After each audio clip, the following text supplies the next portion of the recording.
colleagues please be seated? Right. Welcome to the last scheduled full meeting of Council of this municipal year. As per usual, we'll kick off with a little bit of housekeeping, reminders about the procedure of the meeting. We will endeavour to follow COVID-safe practices throughout. I leave that largely up to you as to whether that means wearing masks permanently. I myself will, for clarity's sake, keep mine off while I'm speaking. Phones, of course, to be switched off or at the very least on silent. When speaking, please, colleagues, do remember to use and speak to the microphones so that you may be heard. And almost as important, once you're done, please do remember to switch them off as well, because otherwise things tend to go somewhat awry. We are, of course, as is usual nowadays, being filmed and simultaneously webcast. And it is, of course, the case that colleagues may leave and come back for whatever reasons during the meeting, but if you intend to leave completely, please indicate as much to the clerk. My hope and expectation is to ask the Council to break, as usual, round about 6:30. Colleagues may have noted, assuming they have gone through the agenda as thoroughly as I'm sure they have, that there are quite a few items, there are quite a number of them that require votes, and therefore I will be grateful if we are able to show a fair amount of dispatch in getting through the business. But as I say, the intention is to break round about 6:30 and to resume at 7, more or less, as per usual. Moving on to item 1. Apologies for absence. Which are we aware of? We have apologies from councillors Aziz, out of Khan, Ligo, Clarkson, Jafari, Marbini, Dunn, Haynes and Linda Smith. Okay, that's great. Thank you very much, Lucy. Any colleagues aware of any others? I see nobody, so that is duly noted. Apparently apologies for lateness from Councillor Waite, but I'm not sure whether that's still... That's right. Perfect. Okay, thanks ever so much. Item 2, declarations of interest. Please, yes. Thank you. Item 10 on licensing. I'm a taxi driver. I don't know if I need to leave the room when you want to discuss this. Any thoughts from officers? Apparently, Sarge, I believe you do. So, great. Thank you for bringing that up. Any other declarations of interest? I'm not detecting any. Item 3, minutes of previous council meetings. We have 2 separate ones. They're on pages 21 and 31 of the agenda pack to approve as a correct record. They are, of course, the last ordinary full council meeting on 31st of January and the budget meeting of 16th of February. We are merely asked to approve these as a true record, and I see no reason why there should be any comments on that, and indeed I duly see no comments. I propose then to move on to item 4. Item 4, appointment to committees, is nice and straightforward. There are non-notified, and unless I'm told differently, that is what I'm going to take to be the case. That looks good. Item 5, announcements. As colleagues will be aware, the Lord Mayor is absent. He's representing the city in our twin city of Grenoble, and that is why I am taking over his role for the meeting. I don't propose to do an announcement in his persona, so to speak, but it is appropriate that I should announce very sad news, of which I'm sure colleagues will mostly or entirely be aware, that our long-time colleague and friend Jill Sanders died in the last couple of weeks. As I say, colleagues, I believe, will have seen this news in emails or will have heard it otherwise. I have been around long enough for it to have felt as though Jill was an absolute pillar of this council, even when not a member of it.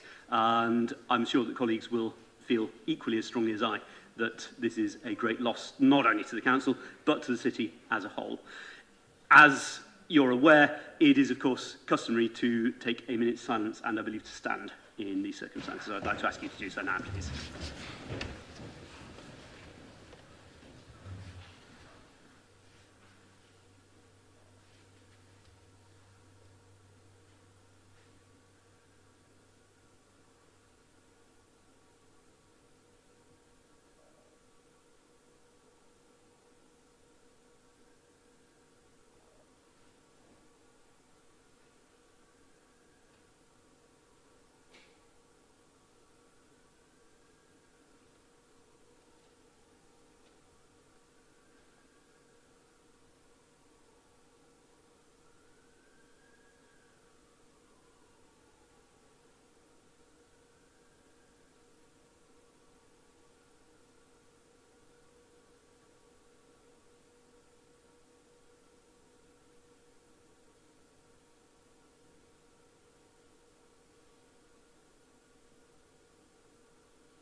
very much indeed, colleagues.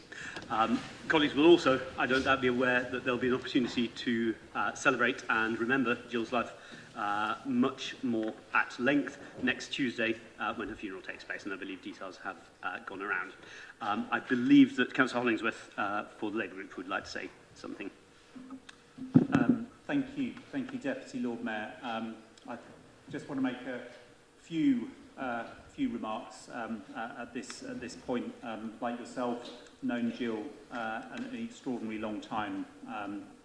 It feels, and I think the city is a lesser place, and the City Council a lesser place for her passing.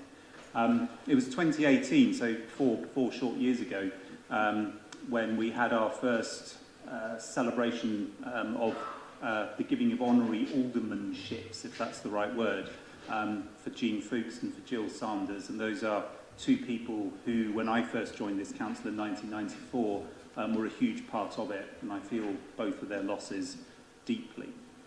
Back in around 1990, the then Labour Party organiser, Brian Keane, who many of you will know, and a fellow son of Norfolk, though his accent's a lot thicker than mine, received a phone call, an angry phone call, from a lady in the Headington area. And she wanted to know why it was that she had received leaflets from the Conservative Party and from, I apologise here, I can't remember what name you were operating under at this precise point, but we'll say the Liberal Democrats. It was about the time when there was a number of name changes, that's why. The Liberal Democrats, but she had not received a leaflet from the Labour Party, and she wanted to know what he was going to do about it. And what he did about it was to say, would you like to deliver some? Oh, and by the way, would you like to stand? We got a slot available, and Jill Sanders, for it was she, with great alacrity said yes, and was duly elected as a councillor in 1990. And I think the danger there is don't phone up any party political organiser unless you're really ready to do something that they suggest, and that's probably a lesson for all of us here, because I don't think any of us would be here if it hadn't been for that sort of conversation. Anyway, so come 1994, I was first elected to the council here, and Jill Sanders had just become chair of our Highways and Traffic Committee, succeeding one John Tanner. Now, I would never describe Jill as quiet, but compared to John, she was perhaps quieter. And I think that was perhaps deliberate. And I think this was at a time when traffic issues were hotly contested. I know people will think back, those are long since past days, and traffic is now an area where consensus breaks out across the city, and that no one has hot words to say either way. But in the 90s, these things were passionately fought over, not just between political groups, but within political groups. And my suspicion was that Jill Sanders was probably seen as probably slightly more biddable than John Tanner. And that was an error, because beneath Jill's huge goodwill, good humour, that Welsh charm, and an always friendly face, she had an absolutely steely will to do the right thing. And the right thing for her was to deliver the policies to tackle traffic, to pedestrianise city centre streets, to do the things which were difficult, and that got brickbats thrown at her. Like many of us, she was on the receiving end of many an angry phone call. Fortunately, Twitter hadn't been invented then. Lord knows what she would have got had social media existed then. But we all had those phone calls at 3 o'clock in the morning from a gentleman living in Weston Road, wishing to express his views on traffic matters, and a whole range of other things, and fell foul of Top Gear. It wasn't just Jeremy Clarkson's interest in farming then that led him to get engaged in Oxfordshire and Oxford politics. And over those 3 years that she was in charge of that committee, she changed Oxford fundamentally for the better.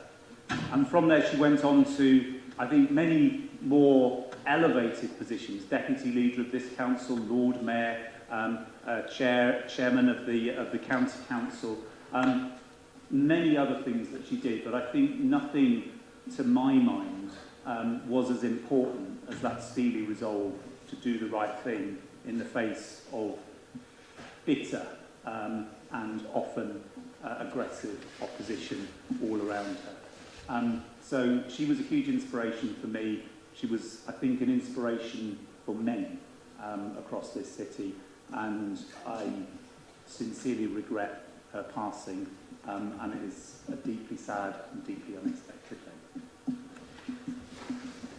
Thank you very much indeed, Alex. Other colleagues, Councillor Smith, Ross Smith. Thank you, Alex, for those words. I think you described Jill just right, but I'd like to give another side to her that I saw as a county councillor when she first became elected in 2012 to the county. That's when I first met her, and I found and discovered she had a real wicked sense of humour. You wouldn't get past her in the corridor without being stopped and having a chat about something, and I think that was something that during the pandemic we probably all missed, is those sort of impromptu sort of corridor conversations that you could have that actually have often lasting memories, in fact. And I've certainly got lasting memories of Jill. Shocked, actually, when I'd heard of her death, because just 2 weeks before, she had stopped me in the middle of Headington Market on a Saturday morning, a lovely sunny morning, when she was walking along hand in hand with John, as usual. Often saw them hand in hand, and often saw them stopping to have coffee at one of the local cafes too in Headington. But she stopped. She had a funny quip to say to me. I won't repeat it here. It was quite naughty. But she was a lively, friendly councillor, and not just somebody, I think, as Alex has said, that would take 15 minutes to say what could be said in 2. She kept it short, to the sweet, and to the point. She really was a politician with a ready wit, and I liked her very much. I admired her. Rest in peace, Jill. You are missed. Thank you very much indeed, Ros. Yes, Councillor Wolfe. Thank you, Deputy Lord Mayor. I was looking at the list of various posts and responsibilities that Jill had in her time. I mean, obviously she was elected long before I was in 2010. So, I mean, I'm the other statements in this group who knew her best. It's quite amazing that I actually never served on the same committee as her. I looked through the list and thought, well, that's really strange. So actually, I only really encountered her either in council meeting, where actually she was remarkably reticent. So obviously she was doing all the work behind the scenes in the Labour group or something like that. And actually, in the last month before, to my amazement, I read that she had died. We had quite a long chat up at St Nicholas Church in Littlemore when they reopened that place, having spent quite a lot of money redoing it, and she was up there for that. I had quite a chat there. And then, of course, she was here for the making of new older people, or older men, here only, it seems like yesterday, but I suppose it was a couple of months ago, and we had quite a chat there. I think it's really important that organisations like city councils have a sort of continuity about them, and I really welcome the age range that we have in this council from young. It amazes me that people like Jill could rustle up the energy to keep going as long as they do, because I think I've reached the end myself, and she was going a lot beyond what I was, and keeping her marbles, keeping her memory, and carrying with her, obviously, that sense of the journey that the City Council has been on over all those years. And it has been a journey. Alex has told part of a significant part of that journey, which of course continues. But I guess it's a different council from what it was in 1990. It's hard to imagine actually what the political scene was like then. And to have people on board and still engaged who've been through that whole journey is an immense treasure. And it's very sad when they go, and a whole lot of memory disappears with them. So I pay tribute to Jill for her immense hard work over so many years, and tribute to anybody that can find that amount of energy. Thank you very much indeed, Dick. Yes, Councillor. Thank you very much, Deputy Lord Mayor.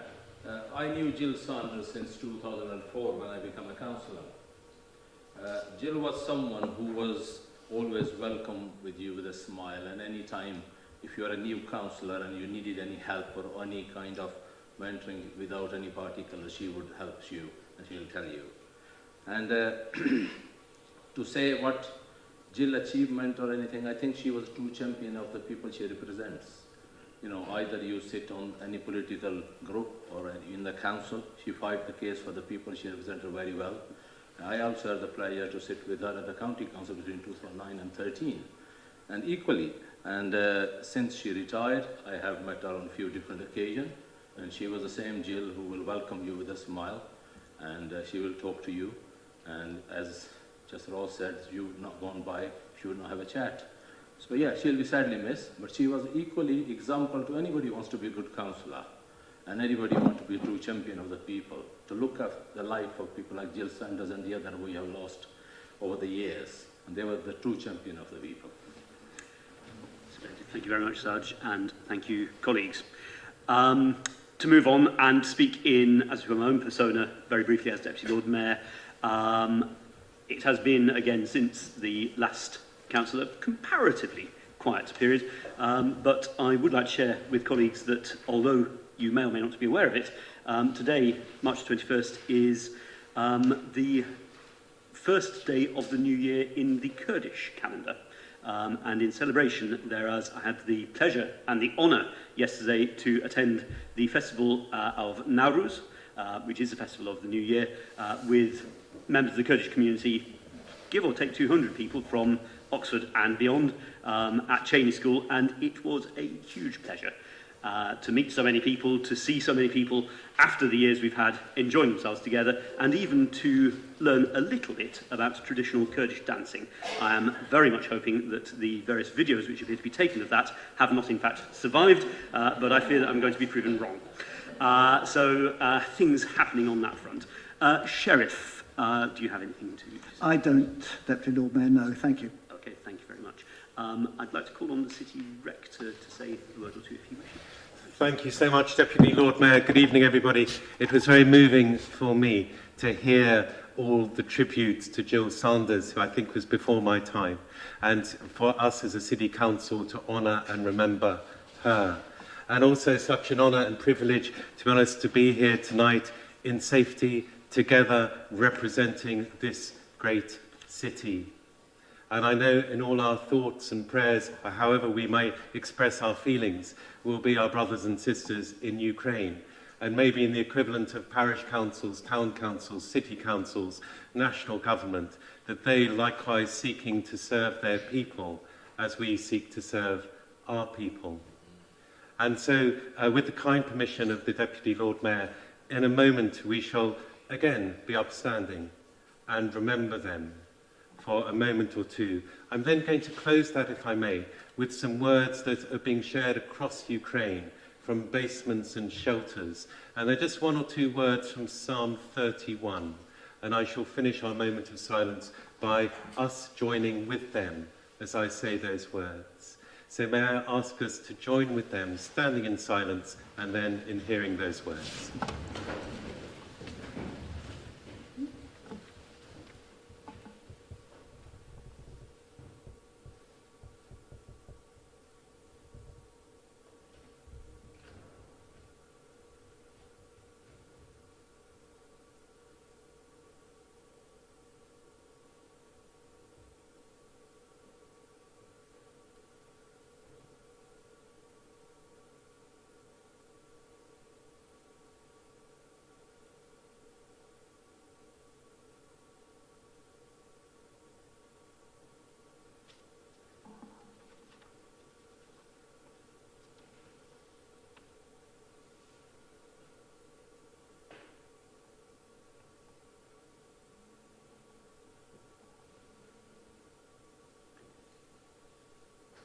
These words which are being said each night across Ukraine. My eyes grow weak with sorrow, my soul and body with grief. My life is consumed by anguish, my years by groaning. My strength fails because of my affliction, and my bones grow weak. Oh, keep me free from the trap that is set for me, for you are my refuge. I will be glad and rejoice in your love, for you saw my affliction and knew the anguish of my soul.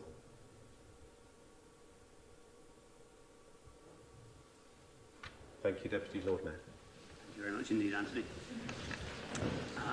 Still on item 5, colleagues, the Leader of the Council. Thank you very much, Deputy Lord Mayor. Continuing on the theme of Ukraine and indeed our relationship with both Ukraine and Russia, it falls upon me to say a few words about the ending of our twinning relationship with the City of Perm, which was not an easy decision to make. That friendship was built up over many years and indeed still exists for many people in our city, and I'm pleased that those individual friendships are continuing. But having taken soundings from my own group and also from the other groups in the council, I did feel that we could no longer continue with a formal relationship with a city in Russia, which at that point was really part of the problem in terms of oppressing the people who were protesting against the war in Ukraine. It's a very sad day when it came to ending that friendship, and to be honest, I've had a lot of correspondence from people who are very sad about it, but I think they understand fully, or most of them understand, that why we had to make that decision. We hope at some point in the future we might be able to rebuild a twinning link with Russia, but I have to say at the moment, watching the news, I cannot see how that is going to be possible. It is a totally grim situation that we see in Ukraine.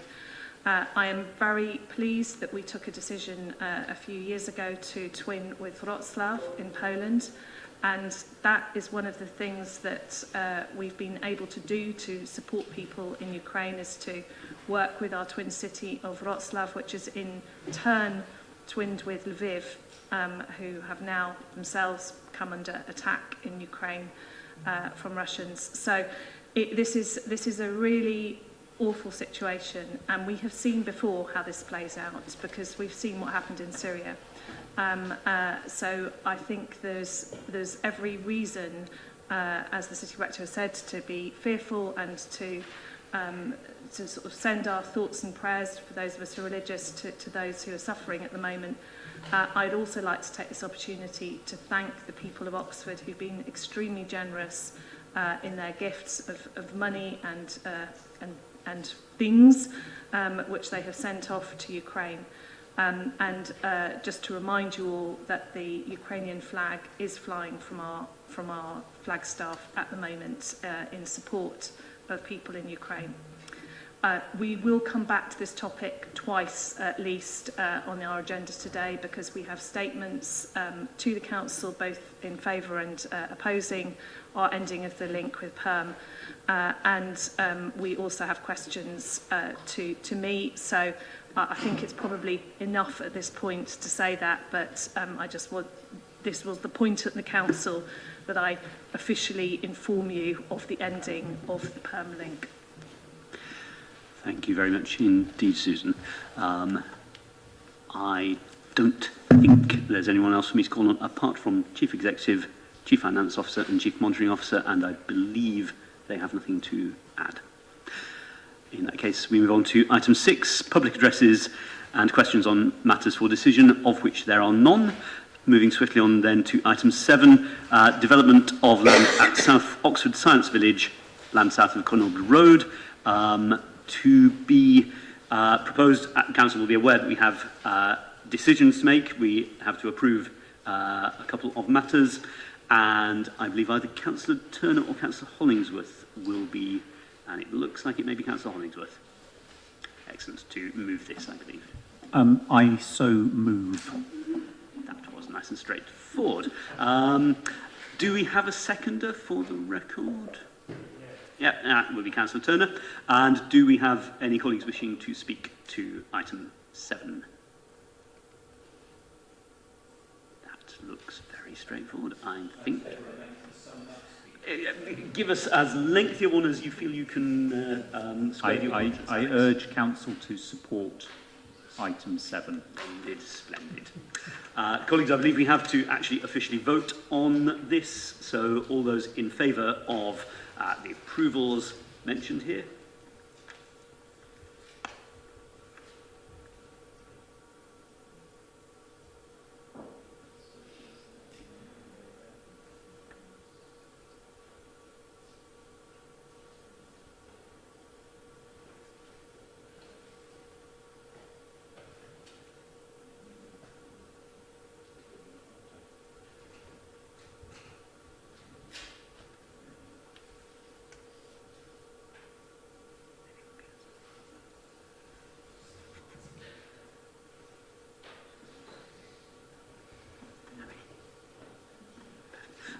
Those against? And any abstentions?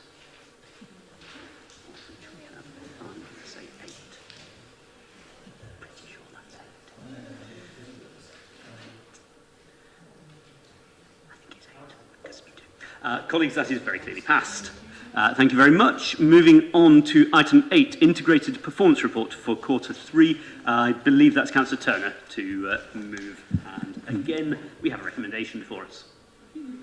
Thanks, Lord Mayor. So the reason this has come is simply to Council with recommendation is because Council is asked to approve the variations to the capital programme to allow for the purchasing of the audio-visual equipment for council meetings, which is a late entry into the capital programme. Council's also got the financial information, the performance information there to note, and obviously you can ask any questions on that it wishes. I think we've aired the points on our council finances quite well in the budget debate. Suffice to say, nothing seems to me to have changed in a positive direction since then, but happy to engage in whatever debate members would want at this point. Splendid. Thank you very much indeed, Councillor Turner. Who will be seconding that? That's Councillor Brown. Do we have colleagues wishing to speak or ask questions? Councillor Fowler. Thank you, Deputy Lord Mayor. £110,000 seems a very large amount of money for IT kit for this purpose. Can the Council be given details of what is envisaged and how this compares to renting equipment when needed? Councillor. Thanks, Lord Mayor. This is one which cuts across a number of portfolios, so it might be that Susan or Mike have something they want to add. But we did actually certainly ask this question as a group previously because the sum is as you know, substantial. And my understanding is that officers went away and looked at the cost of what was envisaged and found that it was the best way of providing it. And ultimately, lacking specialist expertise in this area myself, I think we defer to that judgment. But it may be that Susan or Mike want to add something, or indeed if the Deputy Lord Mayor feels that appropriate officers could add something. Alternatively, I'm sure we can whiz around an email with even more details of what is proposed later. Thanks very much, Councillor Turner. I can see as you can't that Councillor Rowley is keen to come in, and indeed, yes, Councillor Thomas. So, Mike first, please. Thank you, Lord Mayor. Simply to add a point of information to that the cost of holding a large hybrid meeting is, I understand, about £2,000 per meeting. So it makes sense to spend £110,000 on acquiring the equipment so that we never have to pay that sort of sum again. I'm sure that it will be used for more than 55 meetings over the course of its lifetime. Yes, and we have made the case to officers that this is a very large sum of money for such services, and I think officers agree that it is a very large sum of money for such services, but that is the best that is commercially available. Thank you very much indeed, Councillor Thomas. I was going to make pretty much exactly the same point, which is after the pandemic, we've seen that ways of working have changed, the ways of conducting meetings is changing, and I think purchasing as opposed to renting makes absolute sense in the longer term. So you've absolutely anticipated me. That can happen sometimes. Thank you very much, Councillor Thomas. Any other questions, comments, remarks from colleagues? I am seeing none. As I say, this is another item requiring a vote on a recommendation. It's been duly moved and seconded. Any summing up from yourself at all, Councillor Turner? Doesn't look like it. Or, no. Then we move to a vote. All those in favour, please.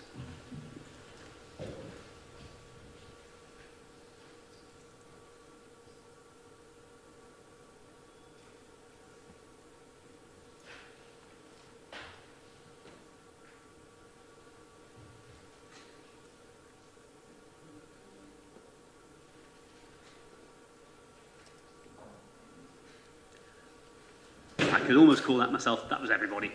So that is very clearly passed. Thank you very much indeed, colleagues. We move on to item 9, decisions taken under part 9.3 brackets B, close brackets of the Constitution. This is a recommendation to note the decision, but I believe Councillor Brown is introducing. Yep, I move the report. Splendid. I suspect we need a seconder. In which case, Councillor Hollingsworth. Technically, colleagues, we probably ought to vote on this. I propose that we do so. It might be simplest. So all those in favour of noting said decision.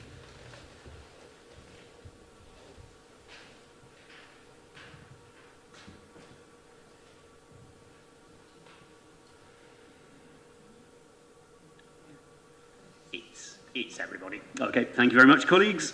Moving on to item 10, Statement of Licensing Policy. Here again, we have a recommendation to be voted on. I believe Councillor Cook is to speak to propose this.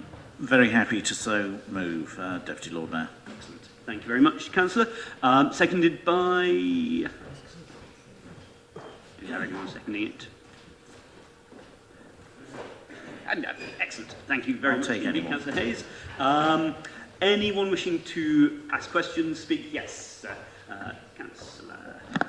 Thank you very much. I'd just like to welcome the updated statement of licensing policy and the cumulative impact assessment, in particular in recognition both of the over-concentration of licensed premises in some parts of Oxford, but also I'm really pleased to see the recognition in the updated licensing policy of the issues of drink spiking and sexual violence in the nighttime economy, and the important role that licensed premises can play to address these issues through initiatives such as Ask Angela.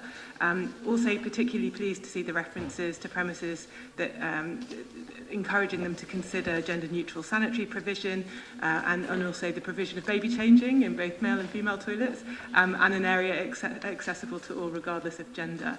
I'd also like to just flag this watching brief on the feasibility of applying a nighttime levy, and I'm really pleased again that that has been acknowledged in the updated policy, as we have local powers that mean that we can charge a nighttime levy to licensed premises to contribute to the costs of policing the nighttime economy and also the littering and the damage that can be caused. Sort of we then have a cost incurred to us as a council to clean up because of that. So that's really good news that we see that recognised in the policy. So thank you. Thank you very much indeed, Councillor Miles. Any more for any more? Any other statements or indeed any responses on part of Councillor Cook or otherwise? I'm seeing none. So we're asked to vote on the recommendation. Unless Councillor Cook wishes to sum up, which he doesn't look like he does, I think we move to the vote. Those in favour?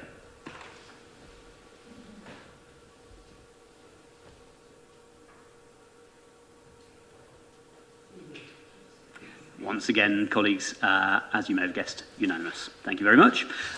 Moving on to item 11, policy on the relevance of warnings, offences, cautions and convictions. This would normally be proposed, I believe, by Councillor Clarkson, who of course is absent today. In her absence, I believe Councillor Cook may once again step into the breach. I'm very happy to, Deputy Lord Mayor. Splendid. So Councillor Cook is... apologies, Councillor. Yes, well spotted, everybody. Sorry, Sarge. Councillor Cook has proposed, I believe Councillor Hayes is seconding. This, once again, is a recommendation. We shall be voting on it. Does any colleague wish to speak, ask questions, or otherwise intervene? Not that I can see. Then we move to a vote. Those in favour of the recommendation, please show.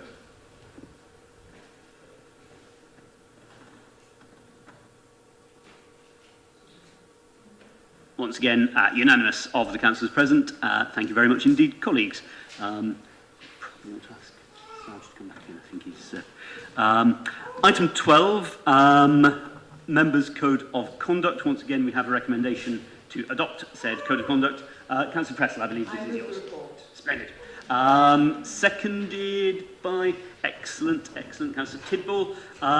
Do we have, again, questions, observations, speeches, anything of that sort? I am seeing none. In that case, unless Susanna, you want to sum up, which you don't, we move to a vote. All those in favour, please show.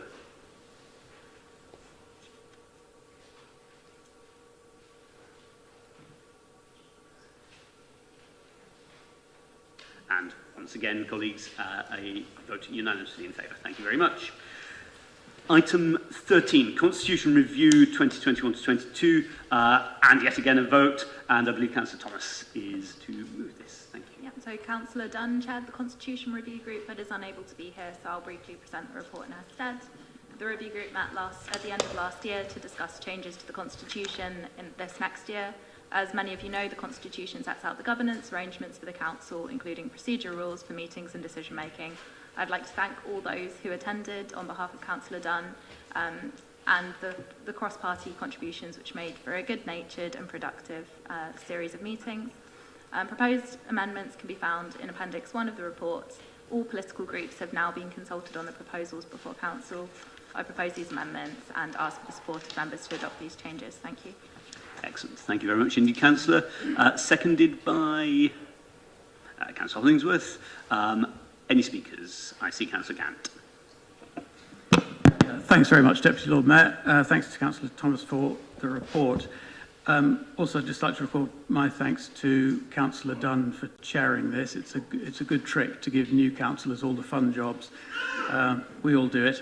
And wrestling with the Constitution has got to be the top of that list.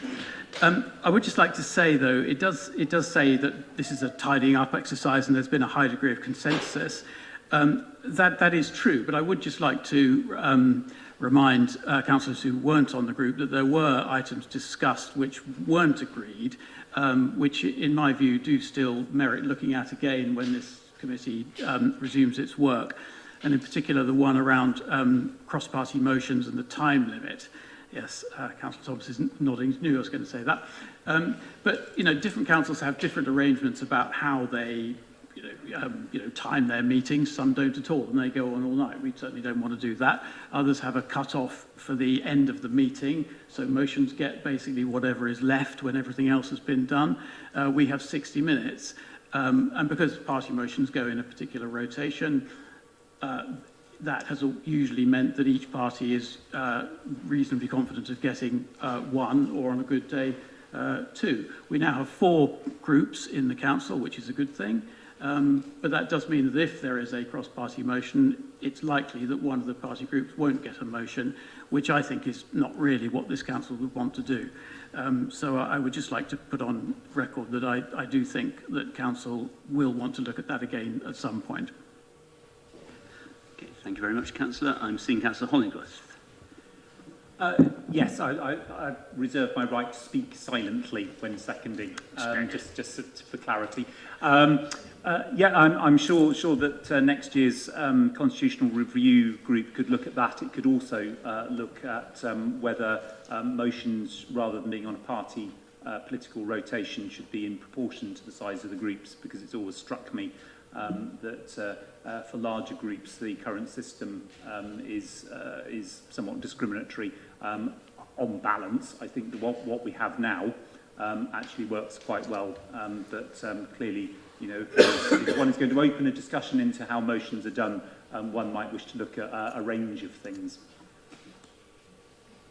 Thank you very much, Councillor. I see Councillor Smith. Thank you, Deputy Lord Mayor. I'm not sure that I'd agree with what Councillor Hollingsworth has just said, but no, that's fine. I think that would show a lack of democracy, actually, in fairness. because the ruling group has a lot of time to develop policy and so forth, and therefore backbenchers and opposition members have an opportunity at full council to possibly look to persuade different policies or terms of reference or whatever to be decided. So it's one opportunity for us to put that forward and to put things that we think are really important forward. So I wouldn't agree with you on that one. With regard to the all-party, cross-party motions that are put forward with all parties' support, whether it's, and it should be 4, I think I agree with Councillor Gant that it should be 4, all 4 parties agreeing that. I do think that some time limit, perhaps on the, not time limit, but the number of speakers, Deputy Lord Mayor, maybe it could be limited to 4 speakers, 1 from each of the groups. If there is already cross-party support, perhaps we could just have 4 speakers for that particular motion, for cross-party motions. So I'd like them to look at that if they could too. Thank you. Thank you very much, Councillor Smith. Clearly there is food for thought for the next constitutional review, and I'm sure we could, with pleasure, carry on discussing this sort of thing for a very long time yet. I do not propose to do so unless any other colleagues are desperately keen to, and I'm not seeing anybody who appears to be. Therefore, Councillor, would you like to sum up? I think the things that were raised here show the importance of these debates, and yes, we don't agree on everything, but they were fruitful discussions, and I understand that, even though it was before my time, cross-party motions and the timings around there, it's not the first time it's come to Constitution Review, and I would welcome seeing it again because they're useful discussions to have. We're always trying to balance having a flexible approach to motions, trying to get through reports, trying to hear members of the public, but we can't be in the council chamber all night, so... And we're obviously using our brilliant officers' times too. So personally, I'm happy with the report as it stands, but I do welcome these discussions and I wouldn't mind having them again next year. So thanks very much. I propose the report. Splendid. Thank you very much, Councillor. To be continued, but in the meantime, we have a vote before us. All colleagues in favour, please show.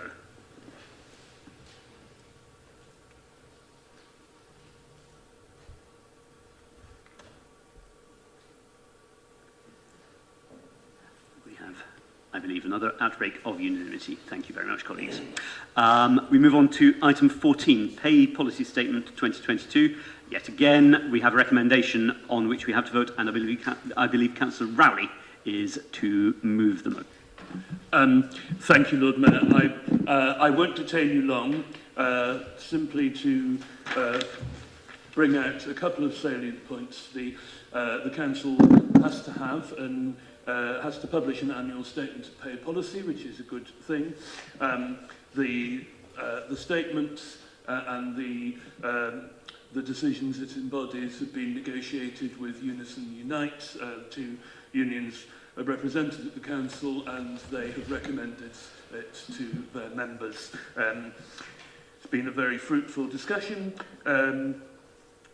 The essential point is to provide a cost of living pay award 2% from the 1st of April and 2.5% with effect from the 1st of April 2023. We are also proposing to end the home working payment that we made when the pandemic began and home working was exceptional. Now it's more of the norm, and so it's been, instead of making the home working payments, we propose to subsidise travel into work, to and from work for people who come to work by public transport, which I think hopefully will contribute a little bit to relieving traffic in the city, as well as being a just way to reduce our workers' expenses. I think that this is the best compromise we can get between making sure that our workers are well paid in difficult times and making sure that in those difficult times we can continue to provide good quality services for all of the people of Oxford. And with that I move. Thank you very much indeed, Councillor. We have a second to Councillor Brown. Any colleagues wishing to ask questions or otherwise intervene? I'm seeing no one. I would propose then to move to a vote on the recommendation. No, that was a vote, was it? Okay, yeah, you got in early, Councillor. All those in favour of the recommendation?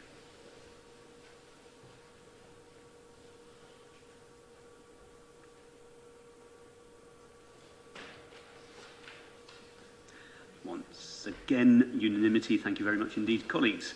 Item 15, Cabinet Minutes. We have two sets thereof for the Cabinets of the 26th of January and the 9th of February. No votes, of course, this time, but any questions from colleagues? I'm seeing Councillor Smith. Thank you, Deputy Lord Mayor. I just wanted to ask a question for clarification with regard to paragraph 98, Council Tax Reduction Scheme for year 22-23. And this was about the Council Tax Reduction Scheme. I wanted to make sure that this was included for the single person's discount. Is that correct? And if so, is any monitoring taking place of when residents apply for the single person council tax reduction, how long it's taking to process their applications? Thank you. Thank you very much, Councillor Smith. I believe Councillor Turner may wish to respond. Lord Mayor, I think we may be conflating two issues. I think what the Councillor is talking about is the single person discount, yeah, which is separate from the council tax reduction scheme. I don't have to hand performance information on the single person discount, but happy to liaise with Nigel to ask. I think the Councillor did catch a word with me about a particular case previously, and at the time I said I'm more than happy to follow it up, and that offer certainly remains if that's not been resolved. So just drop me a line if that's all right. Thank you very much. Thank you. That's great. Thank you very much, Councillor, and I saw Nigel agreeing with that, so that sounds fine. Thank you very much. Any other questions from colleagues about either of those two sets of Cabinet Minutes? Doesn't look like it. Okay, gone. We move on to item 16, where we have a total of 32 questions on notice from members of council. I would like to run through these in the time-honoured way. And the first question, we're going from page 85 in the briefing note, is from Councillor Wolfe to Councillor Walcott. Councillor Wolfe, any supplementary? I think there may be, Deputy Lord Mayor, if you could just... My computer has gone to sleep. I hadn't. Let me just find out. Doesn't like my pin.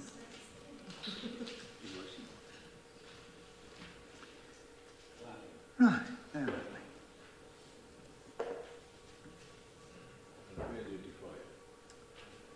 Helps, it's the Yep, even note. thank you.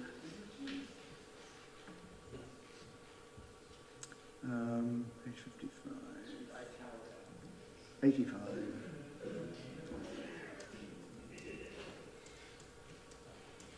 Technology.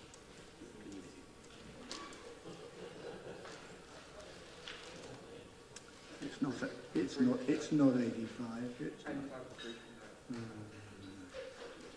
Councillor, is it not cooperating? Yeah, it's. I'm there now, I think. Success. It's not. No. It's been very slow to cooperate. Questions on notice. Come on. Sorry, it isn't. If it helps, it is the question as you know, on even okay, it's got me. No, okay. Yeah, there was a question. I thought there was. Yeah, this is about the even load tower. My question was, who's going to pay for this? Basically, is Fortem the contractor that installed the panels, and so will this work be at their expense? And if it wasn't installed by Fortem, who's actually going to pay for this work? Thank you, Councillor. Councillor Walcott. Thank you very much for your question. To respond to that, it will be Fortem that will have to incur the costs for any fixtures that need to be re-put onto even low tower. It will not be for the council for their expenditure. Thank you. Thank you very much. Moving on, questions in principle to Councillor Clarkson, though clearly they will have to be fielded by another colleague in the event of supplementaries. The second or the first question of those is again from Councillor Wolfe, unlocking community moorings. It is, yes. I was just wondering whether the report that Mary refers to will be publicly available. Sounds quite interesting. Okay. Are any Cabinet members able to answer said question on Councillor Clarkson's behalf? This is a report from Collaborative Health. I'm not sure. I don't know if Stephen's or anyone's able to answer the question. I think it's publicly available to anyone who went to the meeting. Is it worth confirming that by email or some such? Yeah, that's probably the best way to go if the colleagues are happy with that. Next question, Councillor Miles also nominated Councillor Clarkson. Taxi licence is issued by gender. Yeah. So 16 female drivers of 605 private hire and one of 254 Hackney carriage drivers is a very small proportion. So does the Council acknowledge that this number is insufficient to provide adequate provision for those people, regardless of gender, who would prefer a female driver for reasons of security? So I'm not sure if anyone can answer that. Thank you, Councillor. Again, any Cabinet colleagues willing to do so? I mean, that seemed less of a question and more of a comment, if I'm honest. Would I agree with you on your comment? Would you agree? I mean, I think the issue here is that we issue licences to people who apply for them. You know, it's not we don't go out looking for people. So, I mean, I think if the councillor wants to encourage people to come forward to apply for licences, then that's fine. But there are limits to what we can do about that. Thank you, Councillor. Hold that thought, because the next question is also Councillor Miles to Councillor Clarkson. Taxi licences revoked by other authorities. Any follow-up? Not on this, but on No, the supplementary. following one. But the next one, recruitment of female taxi drivers.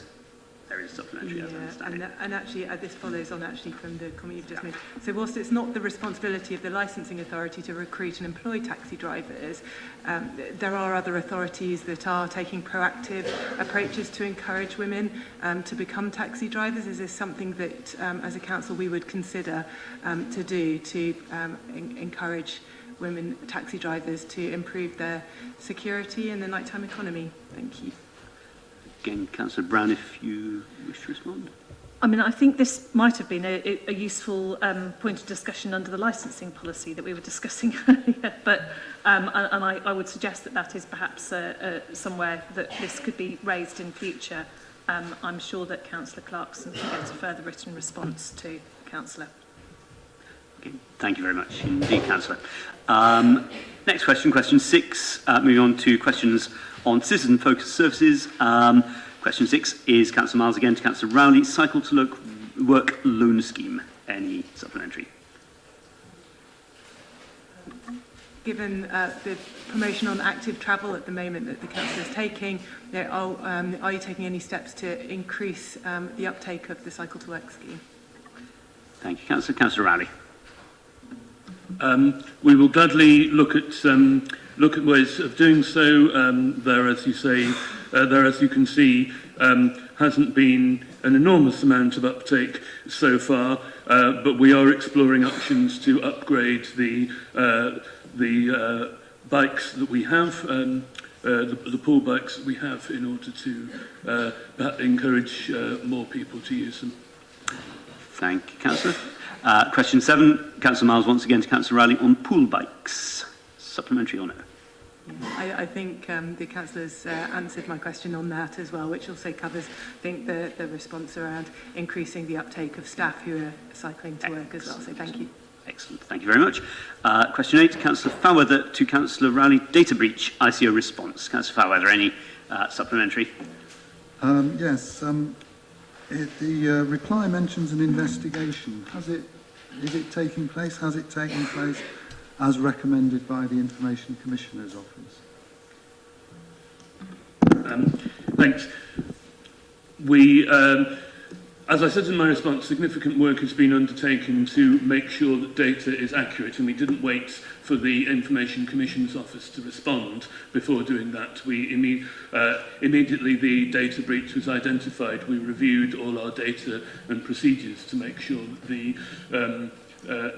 event couldn't happen again. I mean, obviously never say never, but I am confident that officers have done everything possible to make sure that there can't be a repeat of the unfortunate data breach that occurred last year. And indeed, there have been no concerns since, as the Information Commissioner's office is aware, and that's for that reason they've shut down the case. Thank you, Councillor Rowley. Question 9, also Councillor Fairweather to Councillor Rowley, area on QL system. Any supplementary?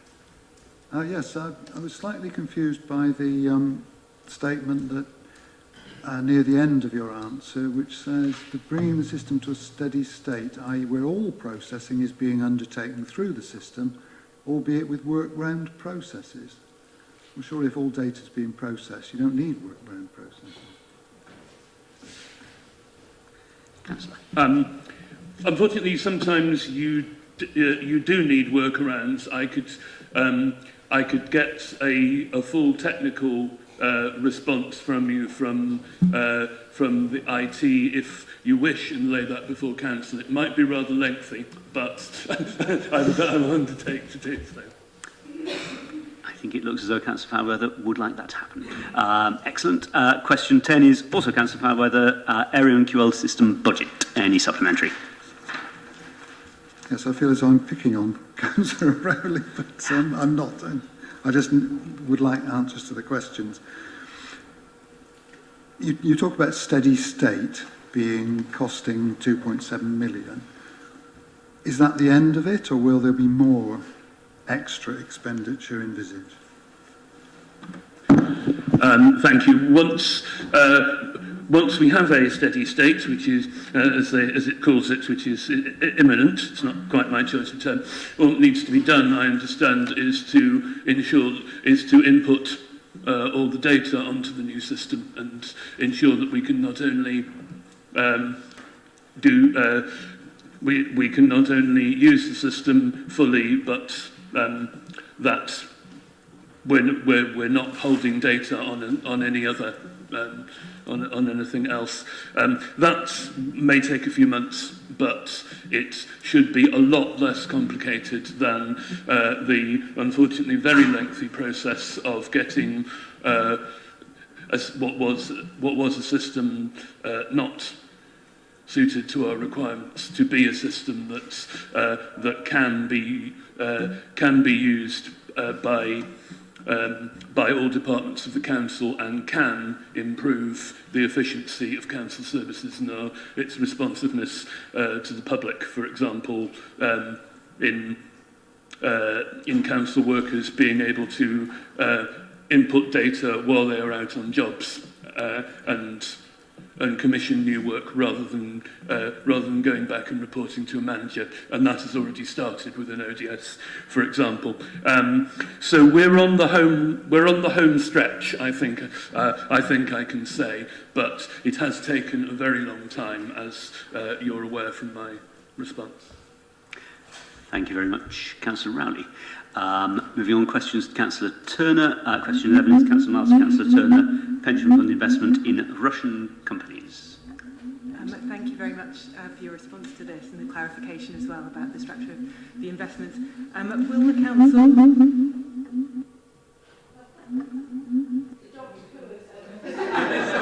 I'll try another microphone. Russian interference. Will the council write to the Brunel Pension Partnership to call for a specific time frame for divestment from all Russian organisations, please? Thank you. Councillor.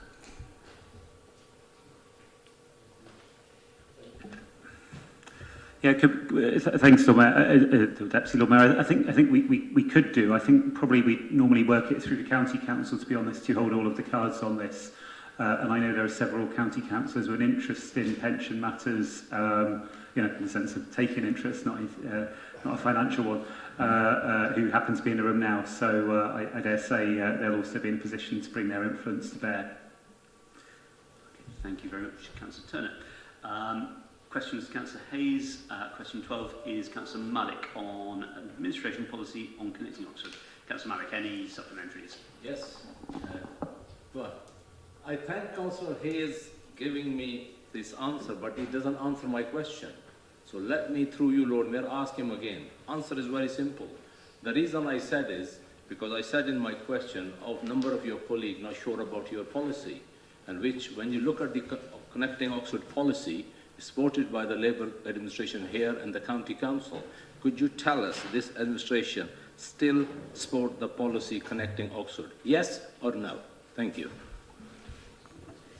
Thanks, Councillor Malik. I've just realised, actually, when it says following recent social media activity, that you must be on social media. And I didn't know that. So I will have to check you out on there.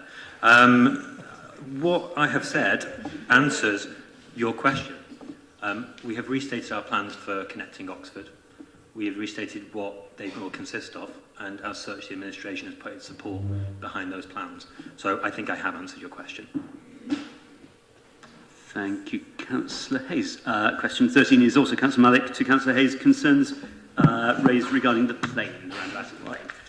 And I think it's a supplementary. Through you, Lord Mayor, yeah, he's welcome to check my social media activity, but I'm brave enough to leave my Twitter open, not to close it. So I hope he has the democracy. Thank you, Councillor. But question, please. Yeah, question is coming up. Yeah. So now the question I ask is, and I appreciate his answer, and I really appreciate him making, connecting, asking the County Council to review it. So it is clearly a case of two councils, one council not listening to another, because since May 2021, if you have raised that many times, so what was their answer? What was it done? So far it seems they're not listening to you. So what is going on? Thanks, Councillor Malik. I've now discovered that you're on Twitter, of all the social media platforms, so I can hunt you down a little bit more carefully. And I will. I'm looking forward to engaging with you. Are they listening to me? Are the County Council listening? It's a good question. They are listening. We have been in touch with the County Council about cycling safety, and you've got a further question where I lay out some of the ways in which we've been in touch with them. We've heard positively from the County Council in the days since the tragic death that happened at the Plain Roundabout, and I would say that at this point in time, the leader of the County Council clearly wants to improve cycling safety at the Plain Roundabout and is prepared to put steps in place to achieve that. Now, clearly, the words matter, but the action matters more. And so, with the passing of time and with the actions that we've called for, we'll be looking for the County Council to implement the steps that we've asked for. Thank you very much, Councillor Hayes. Question 14 is again, as already alluded to, Councillor Malik to Councillor Hayes, County Council response on safety of cyclists at the Plain. Again, any supplementaries, sir? Yes, indeed. Following up, just brief comment and I'll ask you the question. I mean, when you say road spaces can be reclaimed from private car use, I'm sure you and the Deputy Lord Mayor and the Council will agree. All the recent cycle fatalities are done by the HGV vehicles. It is about time when I think you can write to the County Council to stop the HGV vehicle in the peak times. Wouldn't you agree with me? That is one urgent action they can take, which is in their hand. I appreciate you talking, they're listening in due course, but every life matters. So every day, same number of cars, same HGVs wandering around in our city. So it has to be urgent action on this.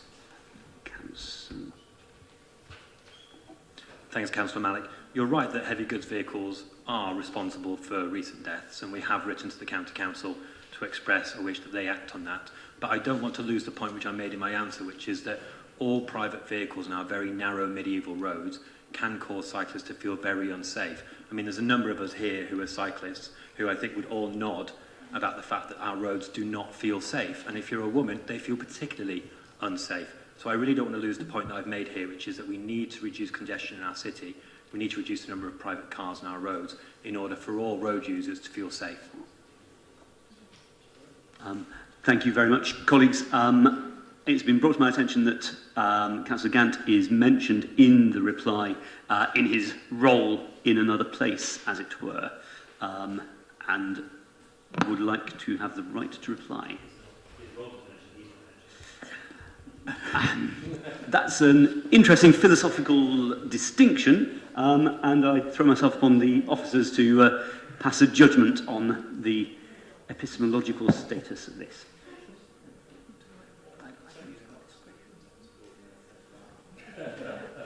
discretion. Oh, good. Colleagues, I have discretion. Councillor, very, very briefly, if there is something you would wish to say, please do. Otherwise, we can keep it in writing. Sure, Tom.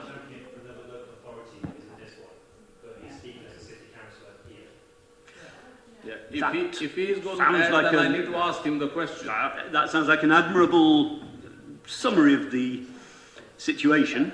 I confess that the philosophy of it is slightly beyond me. I can't see an objection to him having a thing or two to say.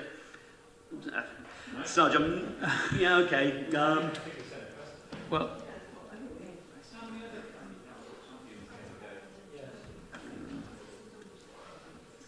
sorry, I didn't. Right. Following further confabulation among my colleagues here, I think that we will keep this in writing, if that's okay with colleagues. Thank you very much. That was a fascinating philosophical excursus. Question 15. Councillor Smith to Councillor Hayes. Restriction of HGV use in city, and I'm assuming that that is Councillor Ros Smith. It is not. That's presumably Councillor Linda Smith Waintier, so no supplementary. Question 16. Councillor Wolfe. Direct vision standards and licensing. Any supplementaries, Councillor?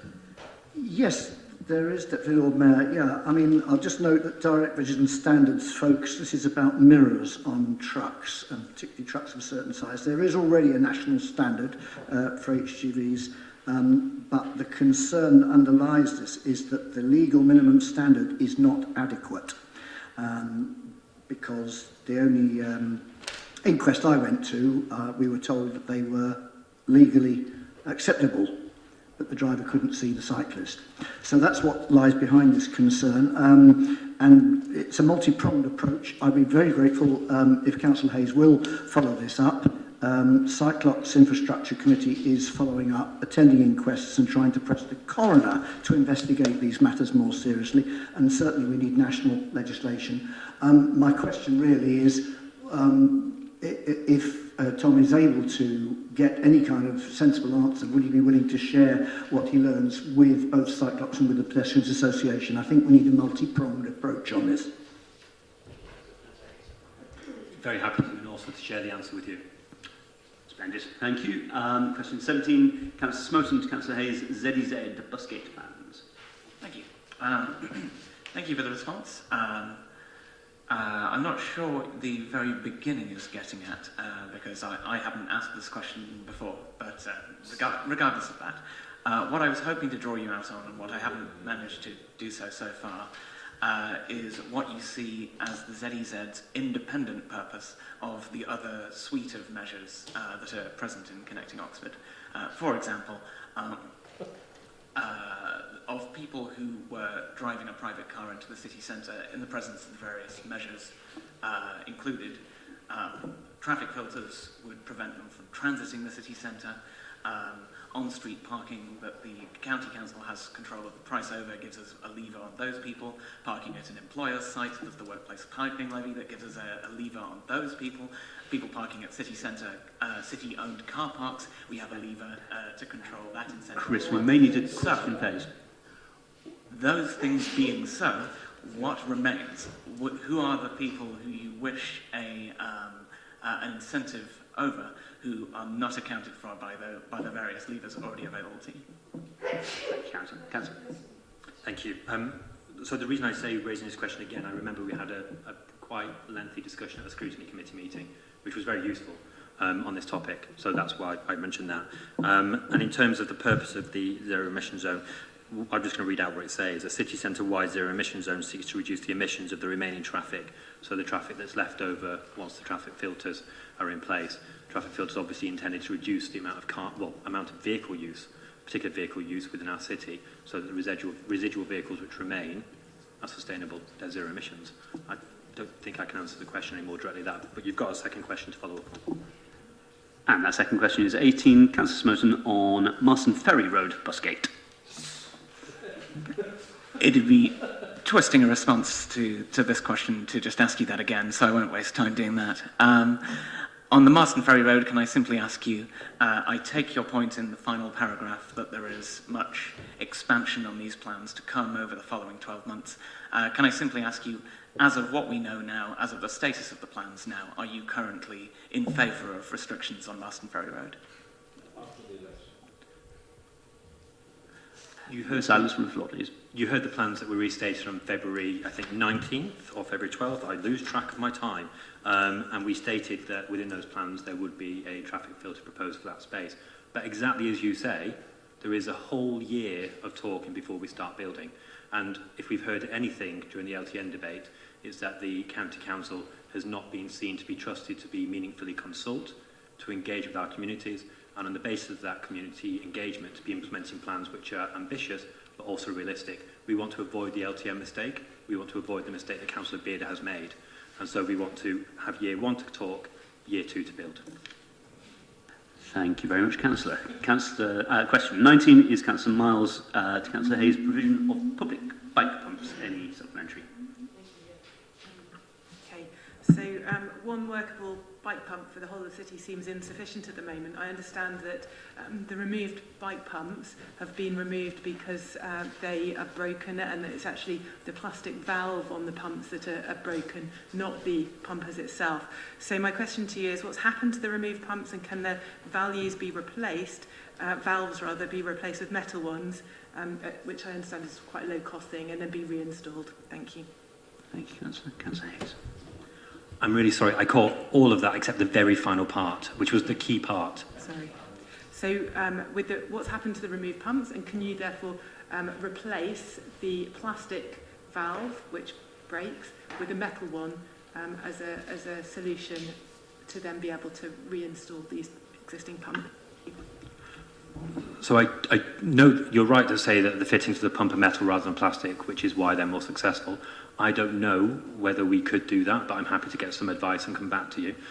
Equally, what I would say is that the Broad Street pump, which does work, was provided to us free of charge in order to see if it would work. So we also have to find a budget in order to make any sort of changes. Thank you, Councillor. Question 20, Councillor Fowler to Councillor Hayes, Seacourt Park and Ride. Supplementary?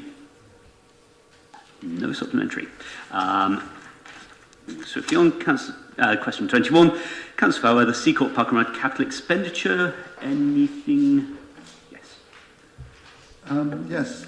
It says the answer says the business case will be reforecast once we have clearer information. When do you expect that to be?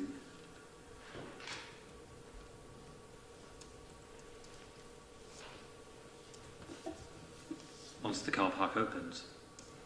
And I've given you an answer about the extension rather when it opens, and I've given you the information in the previous answer about what needs to happen for that to take place. Question 22, Councillor Fowler to Councillor Hayes, Westgate Shopping Centre car park. Any supplementary? Yes, supplementary question. Would the Cabinet member be willing to raise the Westgate car park charges to the average for council-run city centre car parks? And a simple yes or no will suffice. I'm sorry, neither the leader or I heard that. Could you repeat that question? Is the Cabinet member willing for the Westgate car park charges to be raised to the average for council-run city centre car parks? And a simple yes or no will suffice. The answer is yes, but unfortunately I'm not in control of those, so I can't make that determination. But I do, if I may, want to say one thing, which is we seem to be getting quite a few questions about Westgate over recent months, and I'm noticing the Liberal Democrats on social media talking enormously about Westgate. Colleagues, I'm not sure this is a direct response to the question, which my expectation would be... It's pertinent. Yeah. How defined? It's going to take longer for you and I to discuss this than for me to give the answer. That's true, but that doesn't necessarily mean that the answer is an appropriate answer. It's an appropriate answer. Point of order, seconds. That's not for the councillor to say. In that case, I would ask the colleague to get to the point as quickly as may be. I would say that in the conversations that I have with Westgate, which can include about car parking charges, and as I say in my response, there's been a recent meeting which involves the city and the county councils to try and ensure that the car parking charges are appropriate. Some of the things that we do discuss are, for instance, the fact that we have got 40% of contracts awarded through the Westgate Oxford Community Employment Plan to local supply chains, that we had 15 apprenticeships during construction, 61 individuals through sector-based work academy supported, 13 later employed by Lang O'Rourke or one of their subcontractors, 3 local social enterprises involved in the supply chain. It's created 1,000 construction jobs, 3,500 full-time equivalent jobs in the city centre. And the reason I'm saying that is, can we all please just agree that the Westgate is a good thing for the city, that all people in the city enjoy using it, more or less, and I, in fact, have enjoyed bumping into councillors of all parties in the Westgate. So thank you for your question. Thank you very much indeed, Councillor, for the details of your social encounters. Question 23. These are technically questions to Councillor Aziz, who, of course, is not with us, but I'm hoping that Cabinet colleagues will be able to pick up. The first one is Councillor Pegg on council support of the Ukrainian community. Any? Yes, it makes it quicker. I've got 4 questions and I just have a supplementary on SA2. That would be admirable. Okay, so that is technically question 24. That's on relocation support for the Ukrainians relocating to the UK. Yeah, the question was just that in Councillor Aziz's response, she says that they're waiting for more news from the government about the role that local authorities will play in the Homes for Ukraine scheme. So I just wondered if there had been an update on that since this was written. Okay, thank you very much. Councillor Brown. Still waiting. Okay. Yes. It would be lovely if we had, but we haven't.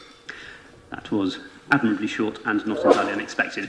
Councillor colleagues will have noted that we got through 4 for the price of 1. We move on to questions to Councillor Arshad. We're on question 27. Councillor Smoten on no-mo policy. No supplementary. Thank you for constructively taking feedback on board. Splendid. Thank you very much.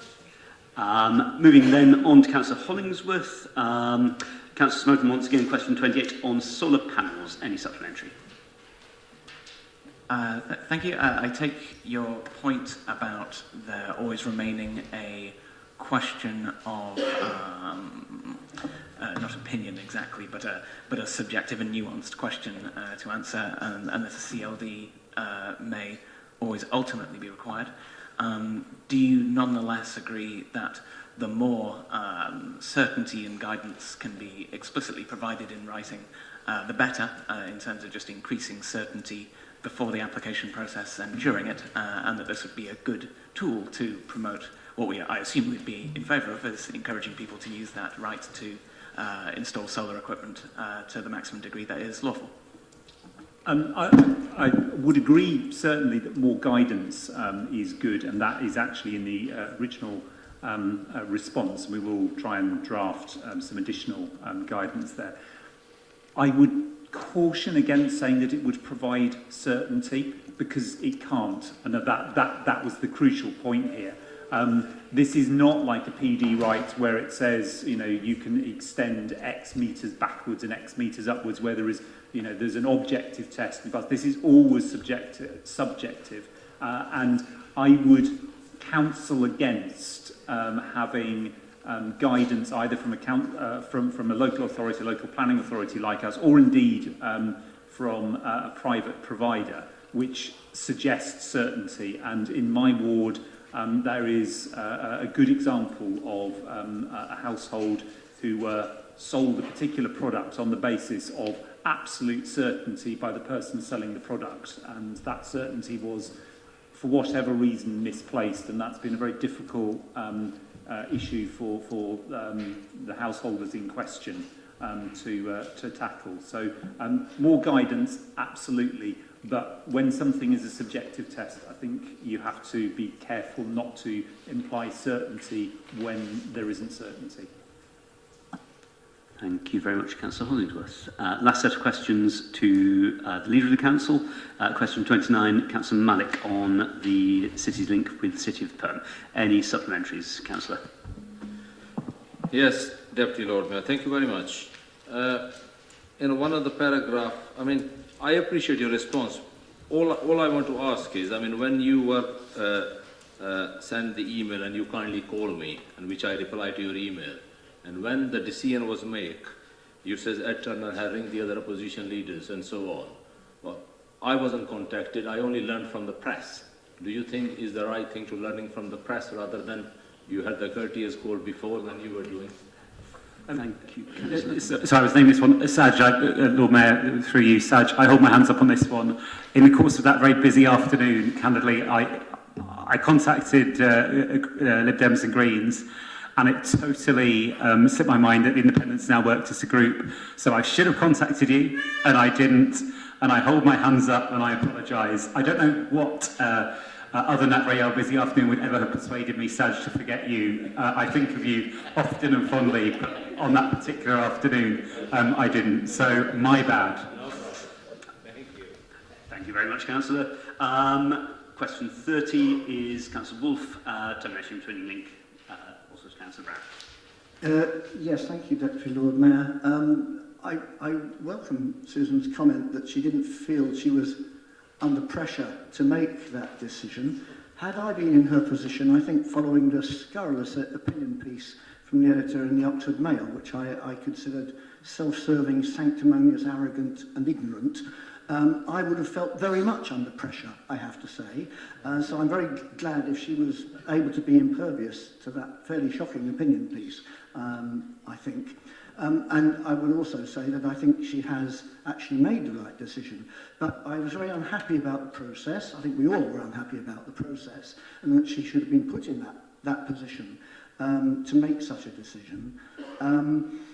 I've still got 4 big questions about, the issues underlying what contributes to that decision. A lot of things we don't know about this end and perm. Understood. I'm going to come on. So the point is, this is the second time we've had a decision. First, we had Aung San Suu Kyi and the freedom of the city, and now we've had a twinning link.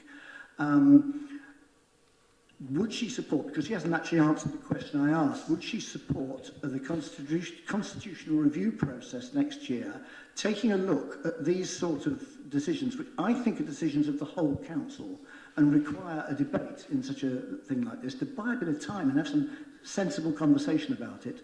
Should it be right that a decision like breaking of a twinning link or suspending or the creating of a freedom of the city, for instance, is something that should come to City Council and that should be written into the Constitution so that we don't end up with this situation again?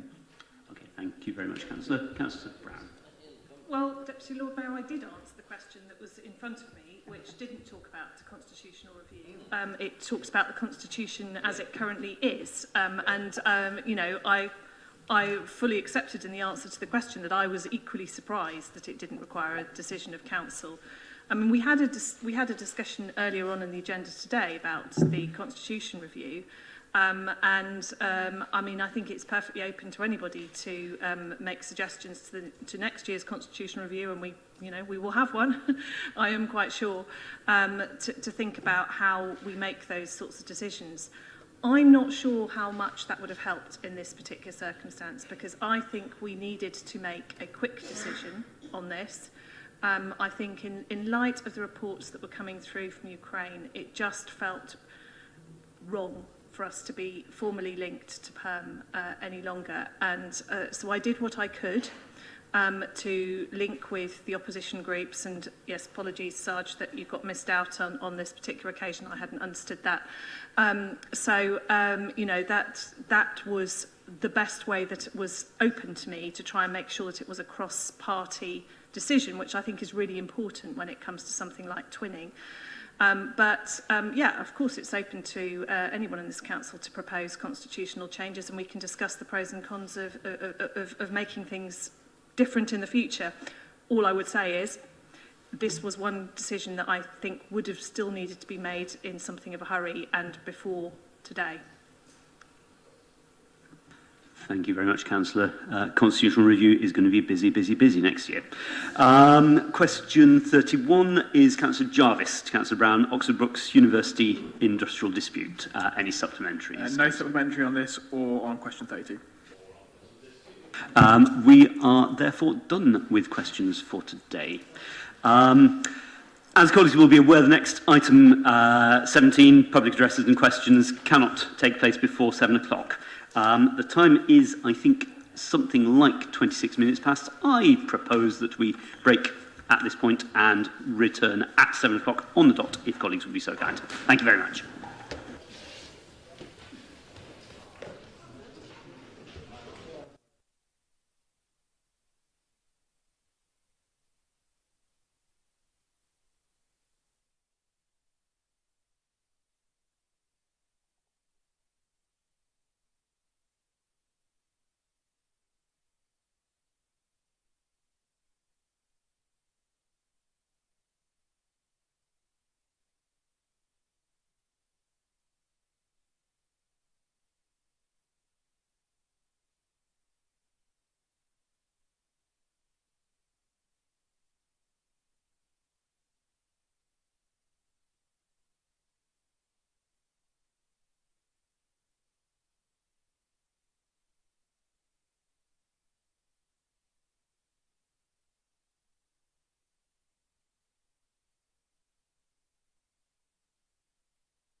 As colleagues will recall from previous meetings, the expectation is that speeches from folk addressing us will have 5 minutes maximum, questions 3 minutes, and responses from Cabinet members are limited to 3 minutes.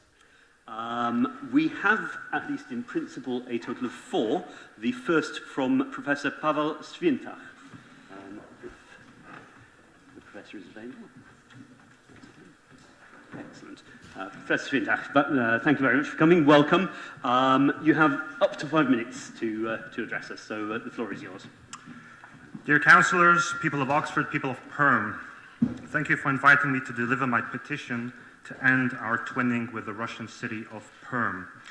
Oxford has twinned with 8 cities to facilitate exchange and mutual understanding between its residents. These are noble causes. These are causes that are initiated and maintained through local governments. And by committing to a twinning program, we also accept that local officials on the other side share our values. Indeed, our own guidelines for twinning explain that a suitable twinning city must demonstrate a commitment to liberty, democracy, and respect for human rights. I believe the Russian authorities do not meet these criteria. In response to the Lord Mayor's robust letter condemning Russia's war, Perm's head, Alexei Demkin, wrote a public reply on March 9th. In it, he confirmed the friendship between our local authorities, i.e. between us and Putin's party. Bizarrely, he said that he was pleased we will continue our links in these difficult times. His reply made no mention of the war, no mention of Ukraine, not even a coded message. This public response, intentionally published only in Russian language, will make ordinary Russians believe all is fine. But it's not all fine. People in Ukraine are woken up by engines of Ilyushin-76 military aircraft made in Perm, our twin. Perm's website takes pride in its military industry. We should be feeling shameful to be associated with this machine. Oxford twinned with Perm a few years after the fall of the Soviet Union. Similarly, Oxford twinned with Bonn only a few years after the fall of the Third Reich. Yet today, Oxford and Perm share as little as we did 30 years ago. By contrast, 30 years after World War II was enough to transform Germany into a leading democracy. The lack of progress with Perm should force us to rethink how we manage twinning programs. Is Oxford benefiting in any way? Are we risking reputational damage by continuing this? If Perm hasn't changed in 30 years, will it change in the next 5 years? And more generally, what should it take to end a twinning project? While Perm's industry helps bombarding Ukraine, we should bombard Russia with messages of condemnation. But this message is not being transmitted effectively. Recent polls, and there were 3 of them, show that between 70 and 85% of Russians support the war, and 3/4 think it's a good idea to invade Poland. The people of Perm and beyond must be told that the war is wrong. The most vocal way of expressing our disapproval is by ending our relationship. Many people in Perm consider the association with Oxford as a matter of prestige. By ending this relationship, we will penetrate through the propaganda filter and make ordinary Russians realize something is wrong. Please don't underestimate the power of propaganda. I lived in communist Poland and in Saddam's Iraq. I know what local governments can do to people. It is possible that many people in Perm will not be bothered about this, but if they're not bothered, why did we start the link in the first place? Biologically, twins are supposed to be identical. Oxford and Perm are as far as you can get apart. We're not twins today. In Perm's place, I propose we twin with a Ukrainian city damaged by the war. At some point, we will certainly seek reconciliation with Russia, but at present, Ukrainian cities need our undivided attention. All our energy should go there. Ukrainian men and women have shown us that Ukraine is worth fighting for. Now it is up to us to help them realize that Ukraine is worth living in. Thank you very much. Glory to Ukraine.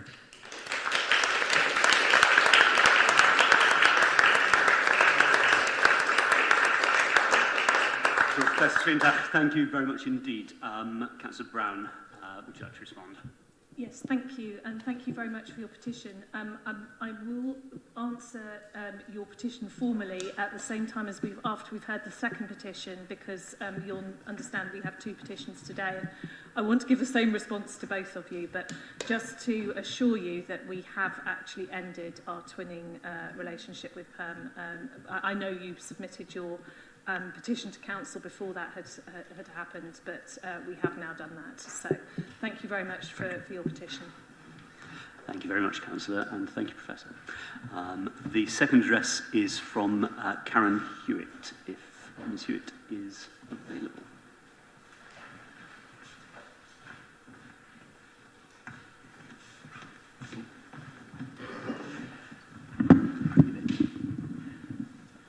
Thank you very much. Ms Hewitt, you have up to 5 minutes to address this. The floor is yours. Thank you.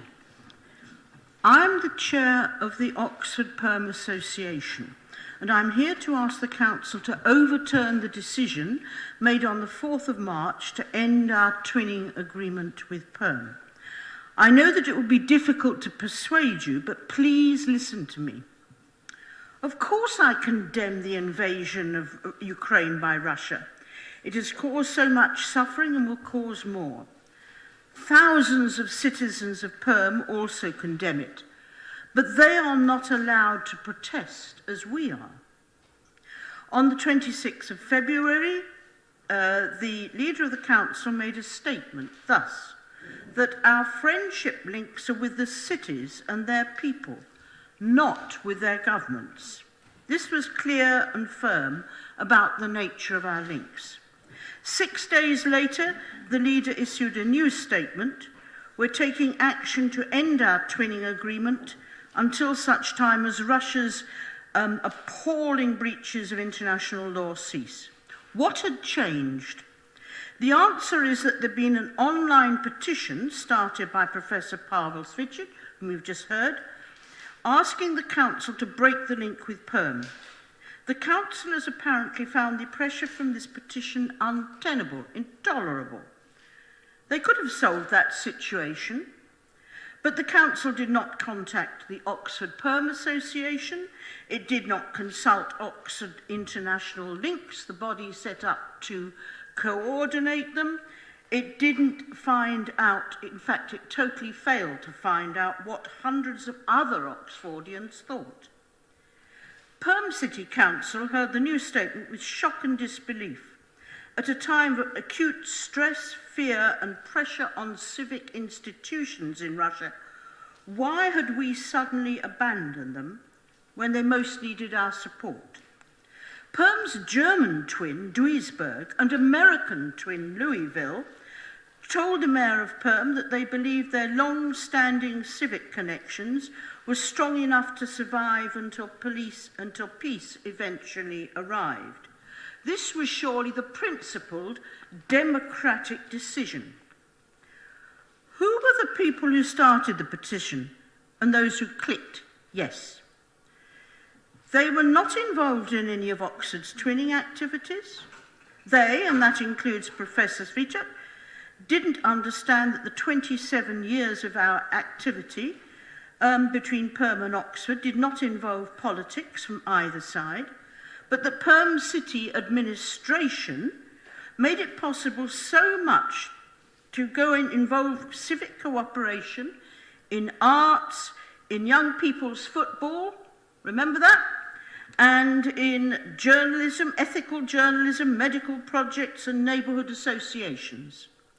It also involved hundreds of people from Oxford living with Perm families and Perm people living in Oxford families. This cooperation was about the efforts of ordinary citizens to make the world a more friendly and trustworthy place. In the introduction to his petition, Professor Svichik explained that he felt shame every time he entered Oxford and saw the words twinned with Perm Russia. Poles have plenty of reason to dislike Russians, as do Ukrainians living in Oxford. Fine, but why are they allowed priority over all the other communities which have worked with the people of Perm for years? And why this emphasis upon shame? Are we to be ashamed of all our Russian friends? Are we to be ashamed of the Russians in Oxford? This is not the tolerant, liberal, decent city that I believed I lived in. In my opinion, giving in to this petition is not making a moral stand with Ukraine, but is a sign of Russophobia. And we know that there is plenty of that in this country. That is what we've come to. In times of war, hatred, fear and bitterness, Oxford should rise above such beliefs. I request you, I beg you, to overturn this rather terrifying decision and to recreate in people in Perm the trust of those who need us. Thank you. Thank you very much, Ms. Hughes.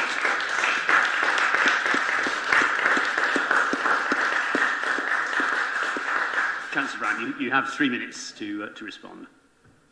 I think I probably should have 6, because I'm responding to 2, but anyway, thank you. Yes, could we do that? Yes. Thank you.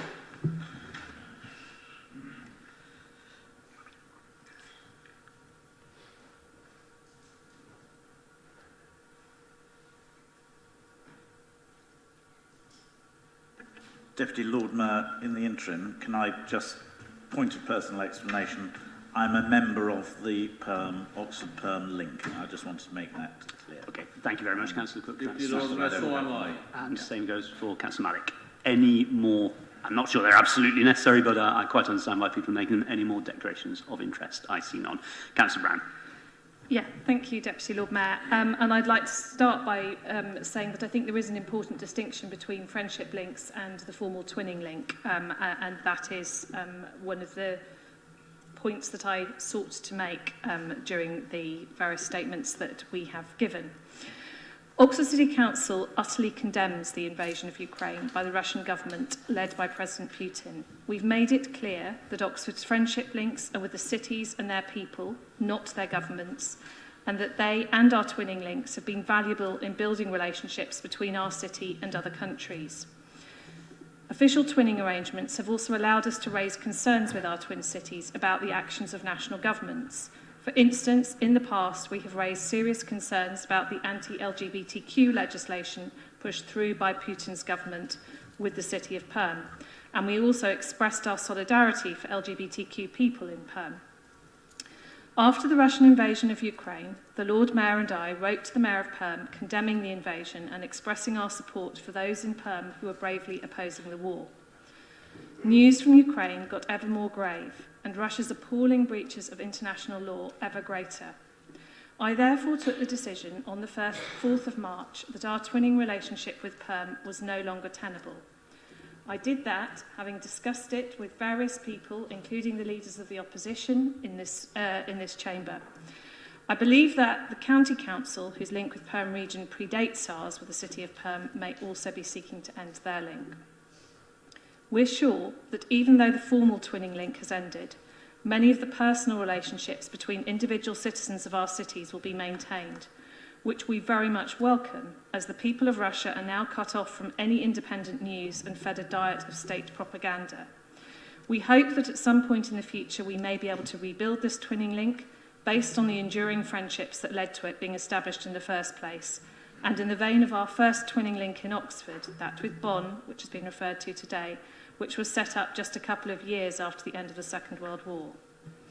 We continue to value our twinning links and have been in touch with our twin city of Wrocław in Poland, where there was already a substantial Ukrainian population and which in turn is twinned with Levy in Ukraine, to ask how we might support them in their efforts to support refugees.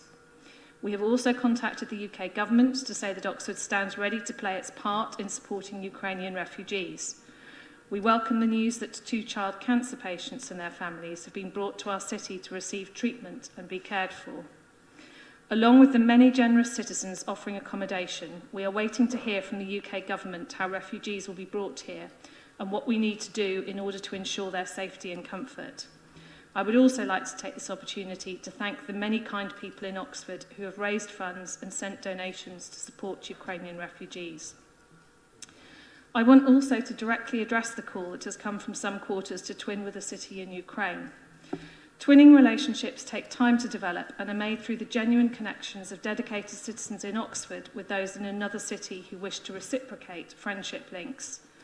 Over the years, we've developed a process to achieve Twin City status, which includes setting up a voluntary link that evidences ongoing activity with a cross-section of communities in Oxford and the proposed Twin City over a number of years.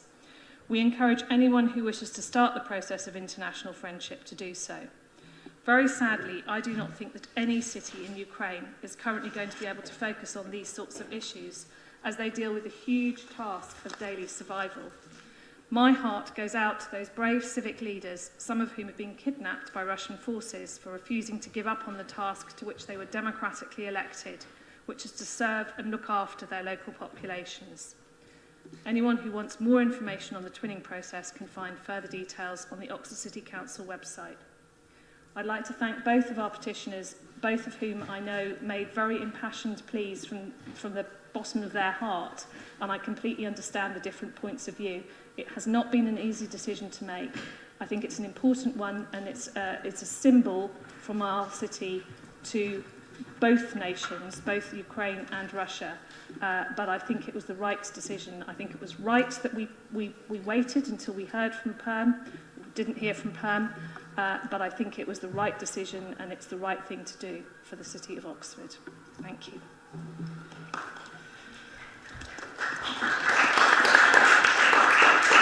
Thank you, Councillor Brown. I'm seeing Councillor Gant. I'm not quite sure on what basis. I just wanted to clarify a remark that the leader has just made in her address, with your permission, about consultation with group leaders. Is that permitted? Yes, although I think that some of these issues were addressed in questions earlier. If there is a question, I'm willing to hear it briefly, Councillor. It's not a question, it's... Thank you. Yes, thank you very much. Just to say, I think I heard the leader say that she'd consulted with group leaders about the announcement to end the twinning arrangement. Just to say, this is absolutely not a party political issue, and I'd be the last one to make it. On the first announcement, the leader did very properly and very consensually consult with group leaders. On the second one, which ended it, group leaders and I received an email informing us of the decision that had been made and asking for our comments.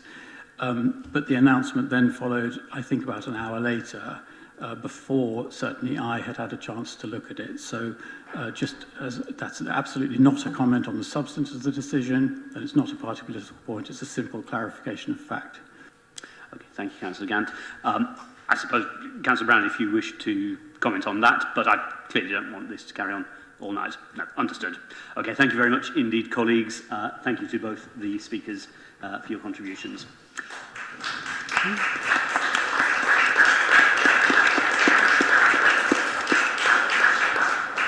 Colleagues, the next address on the agenda is from Nigel Gibson in principle. David, is Mr. Gibson present? My understanding is that Mr. Gibson is not here. It is in any case true to say that the petition from Mr. Gibson is or was to be debated at the next ordinary council meeting in July. I therefore propose to allow this to, as it were, fall and to move on to the fourth of the addresses, this being a question from Alistair Morris. Again, David, supposing that Mr. Morris is present.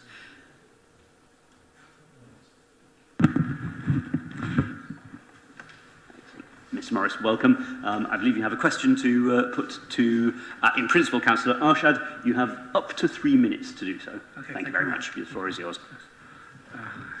Good evening, everyone. Speaking to this council 4 years ago, I asked why community groups could not be more involved in council work. Here we are 4 years later in the midst of a climate crisis and still nothing has happened. I refer specifically to the planting of trees along street verges, at the very least replacing those that have been removed and or felled, which I believe are supposed to be replaced. The council may be too busy and not have the finances required, but why can responsibility not be passed to responsible community groups? All you need to do is check for services, recommend the correct tree species to be planted, and show us how you would like these trees to be planted, and then just let us get on with it. We can supply the tools, materials, trees and the labour. Why is that so difficult to do? The IPCC said recently that we are on track for an unsurvivable future, and yet we just carry on increasing our emissions. I know that the council does a lot of work, a lot of good work, but there is more. I believe there is more that we could easily be doing. I believe you have to delegate some of these responsibilities if you're unable to do them yourselves, and trust in people's resources, energy and commitment for their own mental health, if nothing else. Best future, or at the very least, a future, please. Thank you very much indeed, Mr. Morris. Councillor Arshad, you have in principle 3 minutes. Thank you, Alistair. Really appreciate your question. I just want to respond to that. Oxford City Council is using this Platinum Jubilee year to contribute to the National Queen's Green Canopy project, a project that encourages everyone, including individuals, community groups, organisations, schools and businesses, to plant a tree for the Jubilee. This coincides with launching the implementation of our urban forest strategy, which was published last year. In response to the climate emergency, Oxford City Council has planted over 10,000 new trees in its green spaces in the last 5 years. What we need now is to help increase the number of street trees, and in order to achieve this, we will engage with our communities. Planting and maintaining healthy street trees is an involved and costly process. This is due to the complexities of establishing viable tree pits adjacent to highways in pavement areas and verges with subsurface utilities, and the ongoing care needed to avoid root compaction and canopy health. The council does not always have control of the land, but where we do, ODS states that the cost of purchase, establishment watering, ongoing arboricultural care and insurance of each street tree costs around £20,000 during the course of its life. We would welcome support from the community groups to help us raise funds for more street trees and to help us maintain them, particularly with watering. This month, the City Council is launching a street tree sponsorship scheme. We are looking for sponsors to fund the initial phase to establish a tree pit, purchase and plant a semi-grown tree and water it for the first 3 years. We plan to provide a new avenue of street trees in at least one location to mark the Jubilee. We are working with the Oxfordshire Tree Collaborate Group to design a city-wide campaign to encourage residents to plant a tree in their own garden or communal space. We are providing links and advice on what and how to plant, and where possible, the trees themselves. We will be linking in to many community groups across the cities to help us deliver this, and we welcome your support. With regard to tree felling, the council has a tree policy which makes a commitment to replacing trees that have been felled or removed. Trees need to be felled for a variety of reasons, and in some cases it is not possible to replace the tree in the same location. The City Council will try to improve our communication where this is the case. Thank you very much. Thank you very much indeed, Councillor. And thank you very much, Mr. Morris. Thank you. Colleagues, that brings us to the end of public addresses and questions. We move on to item 18, outside organisation/committee chair reports and questions. That's on page 119 of the briefing note.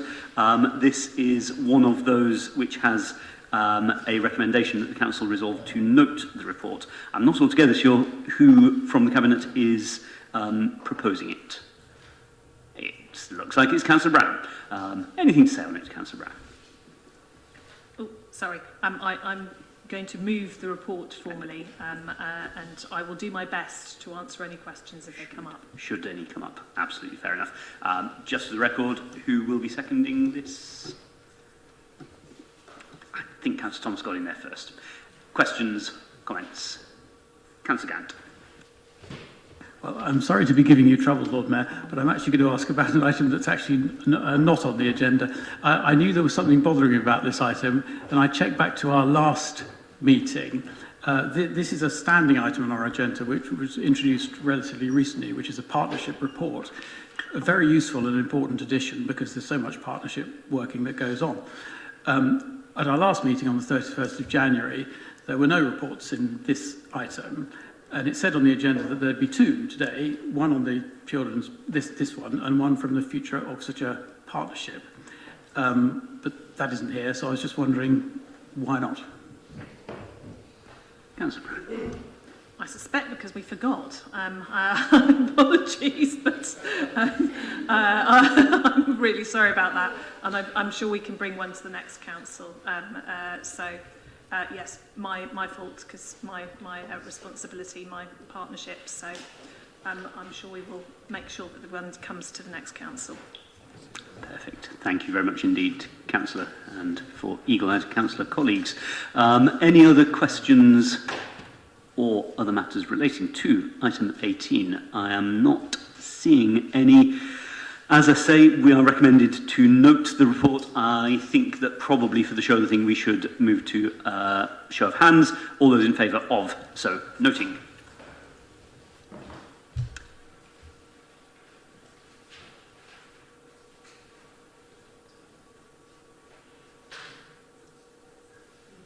Looks pretty unanimous.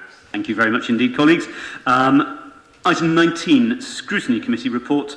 Here too we have a recommendation to note the report. I believe Councillor Wade, as Chair of Scrutiny, will be proposing. Fire away, Councillor. Thank you very much, Deputy Lord Mayor. I thought I'd speak to it briefly because there is one thing that I'd like to talk about, not for too long, I promise. Colleagues, you've had a chance to look at the report before you tonight, and I must thank our Scrutiny Officer, Tom Hudson, who's done amazing work in supporting this committee and preparing our reports. Between 30th January and now, we've had 3 meetings, and we've had 8 reports, so we've been working pretty hard. But of these 8 reports, there's one I particularly want to draw to your attention, and that's the Oxfordshire 2050 Plan Update, which has come before us, and which was followed by a briefing. Oxfordshire 2050 Plan is a very high-level strategic document which is going to shape our county for the next 30 years. So it's essential that we, the councillors, and the public, whom we represent, fully understand and buy into the final text, which will eventually go to the vote of all 5 councils. If it is agreed, it will proceed to inspection and adoption, and it's going to shape the county for a whole generation. So it's possibly the most important thing that any of us are going to be looking at in the next year or two. After we looked at the update report, we realised we needed to know more if we were to make useful recommendations, and so we arranged a briefing for all councillors, not just for scrutiny members, because we realised how complex the projected figures for new jobs and new housing proposed in Oxfordshire 2050 were.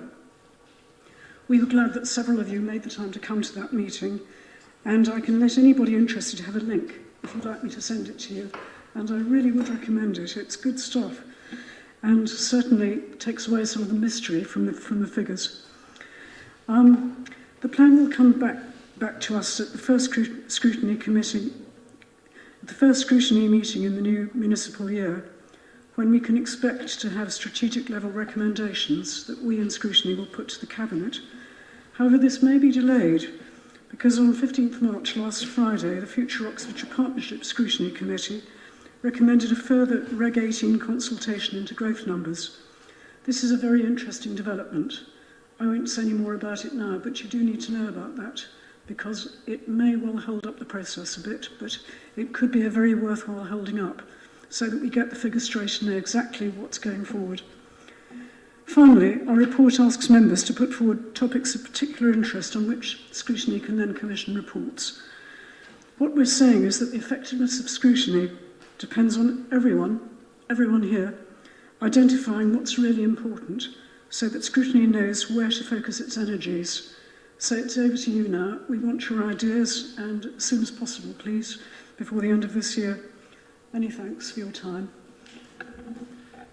Thank you very much indeed, Councillor Wade. Technically, I believe we should have a seconder for noting of this. Do we have any volunteers to do so? Councillor Chapman as Vice Chair. Do colleagues have questions or other observations? Councillor Hollingsworth.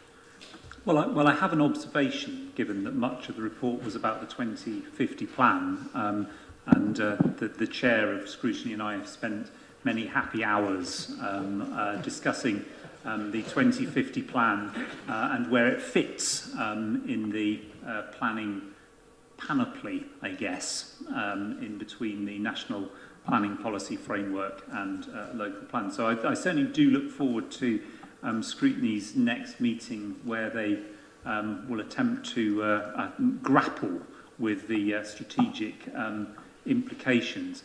What I would say is that, and I said this at the Scrutiny Committee, if the assumption is that there is some form of consultation which will tell you the answer, I think Scrutiny may be waiting a very long time.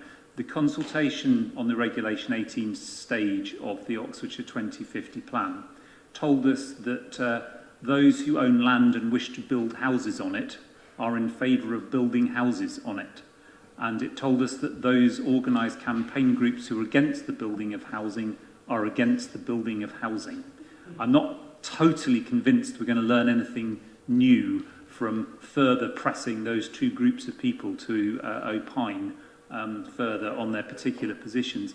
The challenge I think we all have to face, and this is the message here, is that in the end, as with all planning decisions around strategic level plans, is that we collectively in this chamber, as the other 4 district councils in their chambers, will have to make a decision about what it is that they value most about Oxfordshire's past, its present and its future, and where people and environment and jobs fit into that.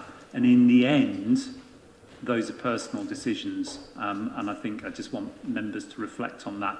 No amount of consultation is going to tell you the answer. Thank you very much, Councillor. I'm seeing also Councillor Gant. Yes, thank you. I'd like to thank Councillor Wade and the members of the Scrutiny Committee for engaging with this extremely complicated issue, and one which has generated some very expert and detailed comment from members of the public, agencies, and what Councillor Hollingsworth describes as organised campaign groups, who are, of course, organised because they are members of the public who care about something. And I hope we won't take that as being, in any sense, a diminution of the validity of their contributions. Councillor Hollingsworth gave us an interpretation of the responses to the recent Regulation 18 consultation. As I understand it, the Oxfordshire Plan team has not yet completed the business of analysing those responses, so I think we do need to wait for those. And also, as I understand it, any suggestion for a further round of consultation would be on the basis of a critique and analysis of the information that has already been put out, so not just a repeat of what we've already had. He is absolutely right that this is absolutely crucial about our vision for the future of our county. It is a long document, it has very long supporting documents, but it is vital. We individually, councillors, those of us who will still be here after May, will have a vote on that vision, which we will need to find a way of aligning with the views of our colleagues who don't live in the city, but live in rural areas around about. And we will need to be cognizant of the effect of those decisions on their areas. Thank you. Thank you very much, Councillor. I believe I've seen Councillor Brown also wishing to speak. Yeah, I'm just going to directly address that last point, actually, because I don't think we need to be concerned about the views of the constituents of surrounding councils. I think we need to have a view to those of our own. And I think we need to recognise that the people who are missing from this debate at the moment are the people who are my constituents, the constituents of many people in this room, who are working 2 or 3 jobs, who are living in precarious housing, who are desperate for affordable housing, and who have not got the time or the ability to to be participating in these sorts of consultations, but are desperate for the affordable housing. We've had some really good discussions, I have to say, across the Future Oxfordshire Partnership, to give you a verbal report on the one that I failed to give you a written report on, about affordable housing, partly through the housing subgroup, which I chair, but also in a joint meeting, actually, of the two subgroups, the housing subgroup and the Oxfordshire 2050 plan subgroup. And I think what was quite striking to me was that there was a general acceptance that there is a desperate need for more affordable housing and a deep unwillingness to face up to the realities of what that means in terms of actually building housing. So I think we are going to go through some choppy waters before we get to a final agreement on this 2050 plan. But I do not want us to forget in this chamber the people who brought us here and the people who need us to represent their interests, which is those people in our city who are living in really poor housing and those people who've been forced to move out of the city because they can no longer afford to live here. And we need to make sure that we take their views into account as well, and they may not be visible in the consultation responses. Thank you very much, Councillor. I believe I've also seen Councillor Turner, and yes, I would like to call him. You did, Lord Mayor. It was just a short contribution, really. I'm appreciating the interest from the Lib Dems talking about the Scrutiny Committee's engagement with the Oxfordshire 2050 plan, and that's fine. I'm wondering a little why that group has found its voice so well in this, but simply voted against the South Oxfordshire Science Village report earlier in the agenda without having anything to say for themselves at all. I find it rather curious.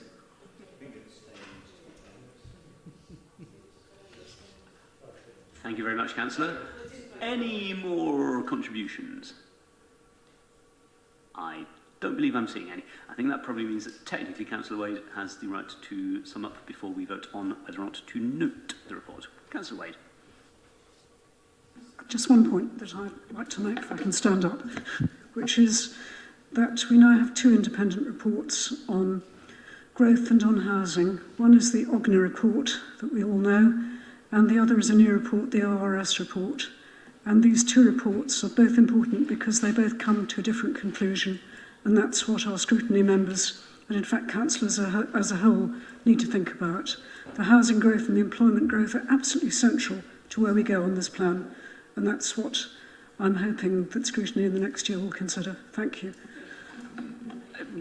Sorry, I think Councillor Wade is being slightly misleading about the status of one of those reports. One is a formal part of the Oxfordshire 2050 plan process. One is a report written on behalf of an objector.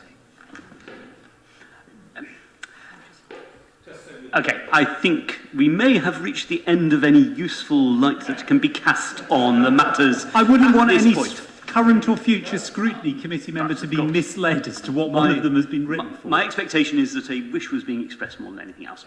Colleagues, may we move to a vote on whether or not to note the report that is before us. We'd probably better have a show of hands. Those in favour?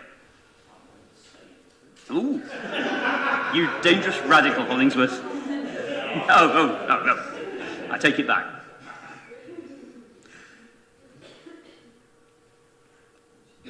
Colleagues, it looks unanimous once again. Thank you very much. We are now able to move on to the last item on the agenda, motions on notice. As colleagues will be aware, you're also very well aware that we traditionally and conventionally have 1 hour for this item. My expectation and intention is that that should be the case again tonight. I have ambitions that we should get through at least 3 of the motions before us, if at all possible. They are in a variety of different ways of extreme importance, as I'm sure colleagues will appreciate. I would remind colleagues, therefore, that we have 3 minutes maximum for each speaker, and of course that is a maximum and not a target. Having said all that, we are kicking off at, by my clock, 1942. We have therefore until 8:42 to complete this item. The first motion before us is on end fire and rehire. Councillor Mundy, I believe you are to move the motion. Fire away. Okay, thank you very much. So imagine being threatened with the sack, only to be told that you continue to work for that company that you've given your time and hard work to for years, only if you accept worse pay and conditions. This is fire and rehire. Fire and rehire is not new, but it has had a reported increase in recent years since the start of the pandemic, according to research by ACAS and TUC. Reports have shown that the pandemic has been, in some cases, used as a smokescreen to attempt to impose worse conditions and pay cuts on workers. This has been under the guise of financial pressures on the employer. Companies including British Airways, Heathrow Airport, British Gas, Jacob Dewey Egbert's Coffee, that's in Banbury, Tesco, Weetabix and Newsquest Media Group have threatened or imposed fire and rehire on employees. Weetabix has been in a dispute with Unite the Union and have threatened to impose a £5,000 pay cut on its engineer staff in the factory. This is despite enormous profits for the company, while housebound people in lockdown grazed on breakfast cereals. Weetabix owns Alpen and Readyback, as well as their flagship brand. According to TUC research, nearly 1 in 10 employees have faced the threat of fire and rehire, with working class people much more likely to be impacted than those from higher economic groups, and black and ethnic minority people much more impacted than white workers. Therefore, this brutal treatment of contracted workers serves to exacerbate deeply ingrained barriers and inequalities in our society. With the cost of living crisis, with fuel bills more than doubling in recent months, it is more important than ever to protect the welfare and livelihood of our workers. Our workers simply cannot afford to be robbed of their pay and terms, and it is vital that we back our unions in fighting for their members. MP Barry Gardiner launched the private members' bill calling for a ban on fire and rehire last year at the Jacob Dewey Egbert's factory picket line. But this Tory government pushed out Barry Gardiner's private members' bill in a decision that now looks shocking and unjustifiable. County Hall passed its own fire and rehire motion at the end of last year, and the more local authorities that show that they're making a stand with workers on this issue, the clearer it will be that we do not have to stand for attempts to erode our hard-fought terms and working conditions. Which is why it is important for us to pass this motion and show our support for workers in Oxford. And this is all before we get to the unbelievable decision by P&O Ferries to sack more than 800 employees on the spot as a ruse to save money. The Dubai-based company DP World chose to pursue a Dickensian approach to industrial relations. Reports suggest that this government was aware of the sackings before they were announced, as well as the plan to use exploitative practices to take on cheaper employees. Okay. TUC if states, you could wind up now, Councillor, you've had about 3 minutes or a bit more. The TUC states that these events show that UK employment law urgently needs strengthening to penalise bad employers. So I urge you to support this bill. Thank you. Thank you very much. Thank you very much, Councillor. And Councillor Thomas, I think I'm seeing second. Yeah, thank you, Deputy Lord Mayor. If there's one thing that sickens me to my core, it's the power imbalance between the workers who have kept this country running during the pandemic and the bosses, often on obscene salaries, treating them disposably. It's clear to my mind that fire and rehire is the result of a deliberate erosion of workers' rights and attacks on the unions that we've seen under successive Tory and coalition governments. As we've just heard, 1 in 10 workers have already been threatened by fire and rehire tactics, and many more are likely to be under threat now furlough has ended.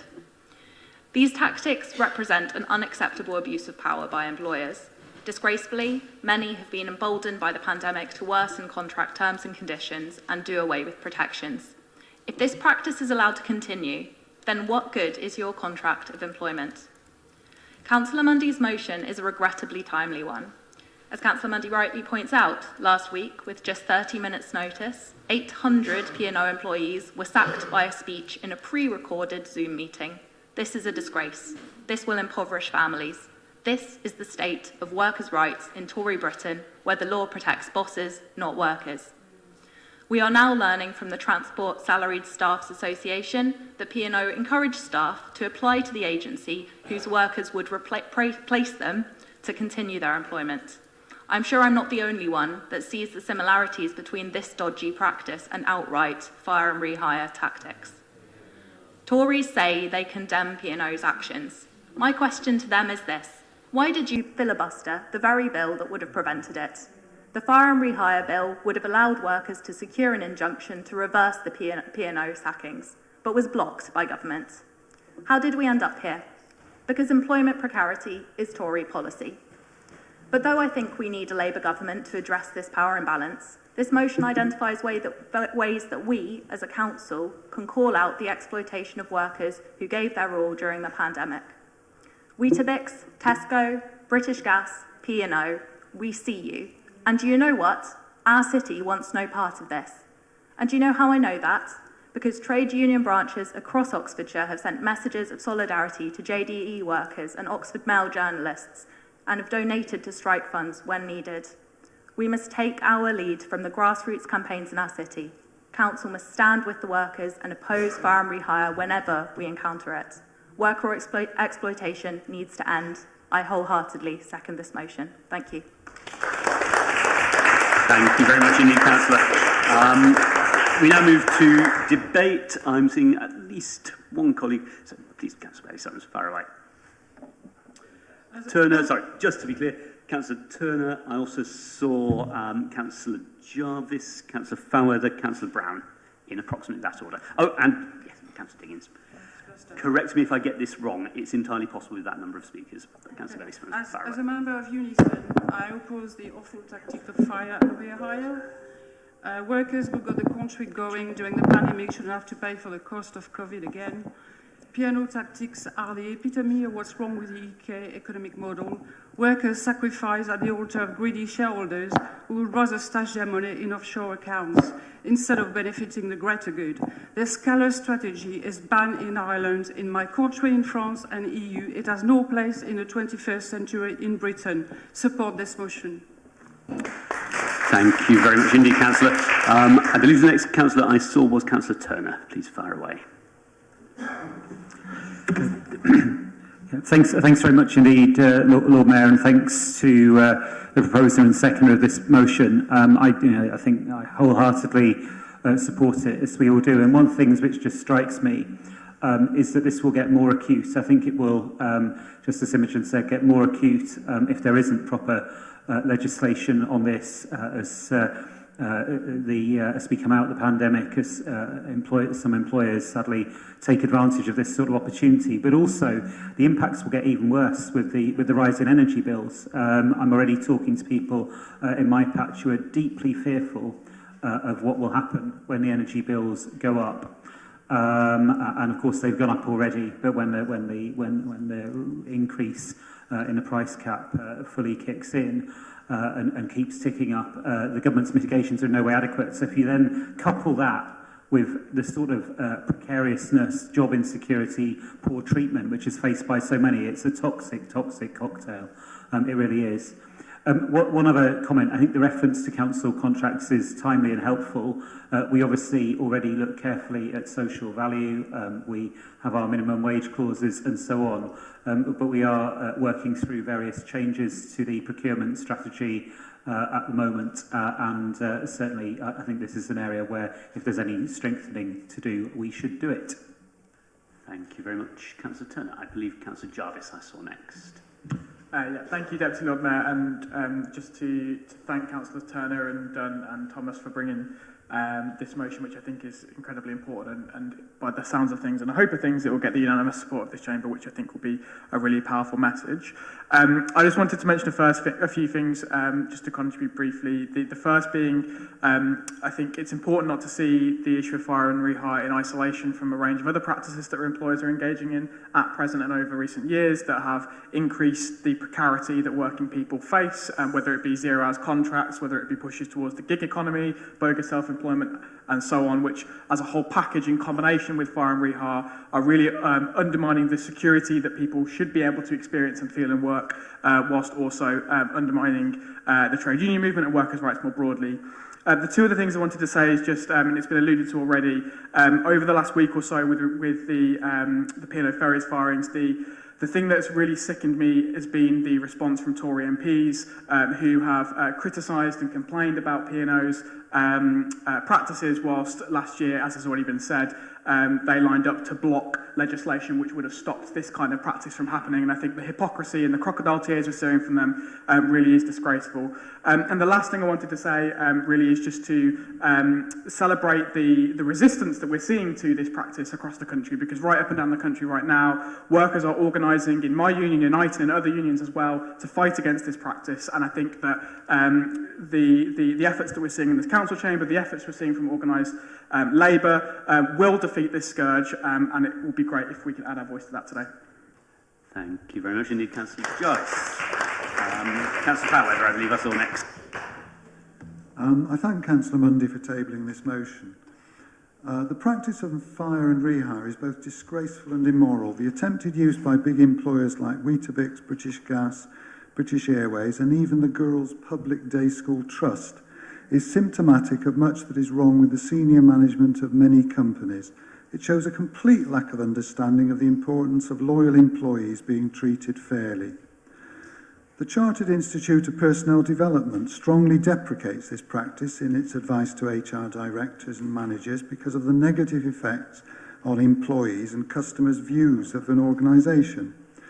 Research carried out here in Oxford by the Said Business School showed that employees who were treated well and felt happy in their jobs were 13% more productive. This statistic should be enough to convince anyone of the economic damage that fire and rehire would do to an organisation. I and my colleagues fully support this motion and commend it to the Council. Thank you very much indeed, Councillor. Colleagues, I have, if I've not got it wrong, 4 more people on my little list. Councillors Brown, Diggins, Rahman and Arshad. My feeling is that that will be sufficient to establish the view of Council. Have I missed anybody? If so, speak. Yeah, Rahman, I believe I said. Councillor Walcott, you also would like to? I'm willing for that to happen, but with 5 more speakers, I think that may be enough to establish some sort of an overview of Council's views. Councillor Brown, I believe, is next. Thank you, Deputy Lord Mayor. I can only agree with many of the previous speakers. I think it's interesting. This motion has been to Council a few times, but never has it felt more timely than our taking it today, so soon after the appalling sight of P&O and their disgraceful behaviour towards their employees. And perhaps in a strange way, we almost ought to thank P&O for actually bringing this practice into public view, because I think what it really did expose for many people was the really appalling behaviour of some big employers. And I mean, the sheer inhumanity of bringing people together and sacking them en masse by Zoom was really quite something else. And I genuinely hope that P&O suffer the financial consequences of this appalling action.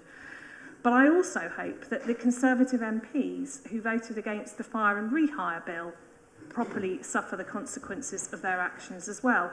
And I think we did see some of that on the picket line in Dover with the Tory MP, Natalie Elphick, rightly being held to account by her constituents for seeking, with an absolute unbelievable nerve, to join a picket line and to pretend she was on the side of the workers when she had failed to support the bill that might have saved their jobs. And that was just some of the sheer hypocrisy that is going on currently from our Conservative government. The Conservatives have now admitted that they actually just opposed it because it was a Labour bill. It was just a political decision. It didn't really matter, even if they agreed with it, which, who knows whether they agreed with it or not, seems unlikely to me, but they now claim that they might have agreed with it. But they didn't support it, and that's the key thing. If they really supported it, they would have supported it. They would have allowed the bill to go through and protected people's employment rights, but they didn't. So we know who to hold accountable for this. We know who to hold accountable for all those people losing their jobs. It's our Conservative government. Thank you very much, Councillor. Councillor Diggins, I have next. Yeah, thank you. I just want to say I completely support this motion, and I just want to spend a bit more time on Conservative hypocrisy, actually. Councillor Thomas was completely correct when she underlined the impact that this is going to have on the families of those workers and the workers themselves, and we've seen this time and time again in places closer to home, as this motion has outlined, and that we must do all we can as a council in the absence of the government doing the right thing. And as has been outlined by pretty much everyone, Tory MPs have spent the last few days opining about how awful the situation is at P&O ferries. But, as my fellow councillors have also pointed out, in October last year, they blocked a bill which would have outlawed the practice. And it seems that they, in fact, knew what was about to happen the day before. And they have, as of about half an hour ago, failed again to support a Labour motion in the Commons to condemn P&O and support the outlawing of fire and rehire. And it seems to me almost as if they've only decided quite how bad it is, having seen the rightfully horrified reaction of people across the country, and that they just won't support its outlawing when they don't think people are quite paying enough attention. So I therefore urge you to support this motion in opposition to this disgraceful practice. Thank you. Thank you, Councillor, for some up-to-date information there. Councillor Reckman, please. Thank you, Deputy Lord Mayor. Doesn't it sound appalling that you employees are asked to come back and work do the same job for less pay and worse conditions? The sense of injustice sends alarm bells ringing. I hope and expect that sense of injustice resonates across the chamber. I'm proud to be part of a party which is embedded in workers' rights and supports trade unions that have battled for workers' rights, achieved many successes and victories, including against Clark's and Tesco's. We have seen just recently P&O has essentially thrown employees' livelihoods overboard while lining shareholders' pockets. This practice is based on nothing but greed. Working class people are the backbone of our society, and I hope that we can support them and respect them and pass this motion. Thank you. Thank you. Thank you very much indeed, Councillor. Councillor Arshad, far away. Thank you very much. I agree with my colleagues in this council, so my full solidarity to all the workers fired without notice. The utter contempt this government has had for hard-working people. We work for our employers. They pay us for our service. There is no ownership. We are not slaves. Our rights matter. The government knew in advance, did nothing, and now find outrage at the fire and rehire did. If any of you listening and watching voted Conservative in the last election and you are not sure if you did the right thing, then wait and see what result of the fire and rehire vote is. Because if they don't vote to end this disgusting practice, then it's a clear message that they are not on the side of the British workers. Fire and rehire should be illegal, but isn't. So the only action workers can take against unreasonable employers trying to force detrimental contract changes is to strike. They are not just defending themselves, they are defending all of us. Please show your support and support this motion proposed by Councillor Edward Mundy. Thank you. Thank you very much indeed, Councillor. Councillor Walcott. Thank you, Deputy Lord Mayor. I can see all of us are really singing off the same hymn sheet, which is incredible, and it's good to have such strong cross-party collaboration on a motion like this.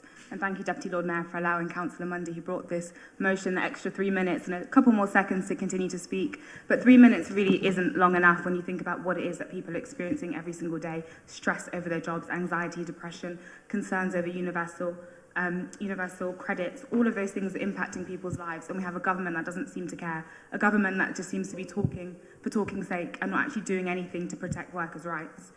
And the other thing I'd just like to lay attention to that perhaps we didn't really touch upon today was it's not just the big companies that we see, the Weetabix, the British Gas, all of those big industries. It's the law firms that work with them to help them be creative with the law, that help them find the loopholes to ensure that things are legal when they really shouldn't be, or those practices should be illegal. And actually that's something I think we can campaign against in terms of those law firms, the people that are really making sure that these companies are doing everything they can to undermine and exploit people from the UK.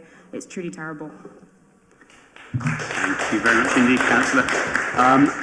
Colleagues, thank you very much. That brings us to the end of the debate, apart from Councillor Mundy to sum up before a vote, should he wish to do so.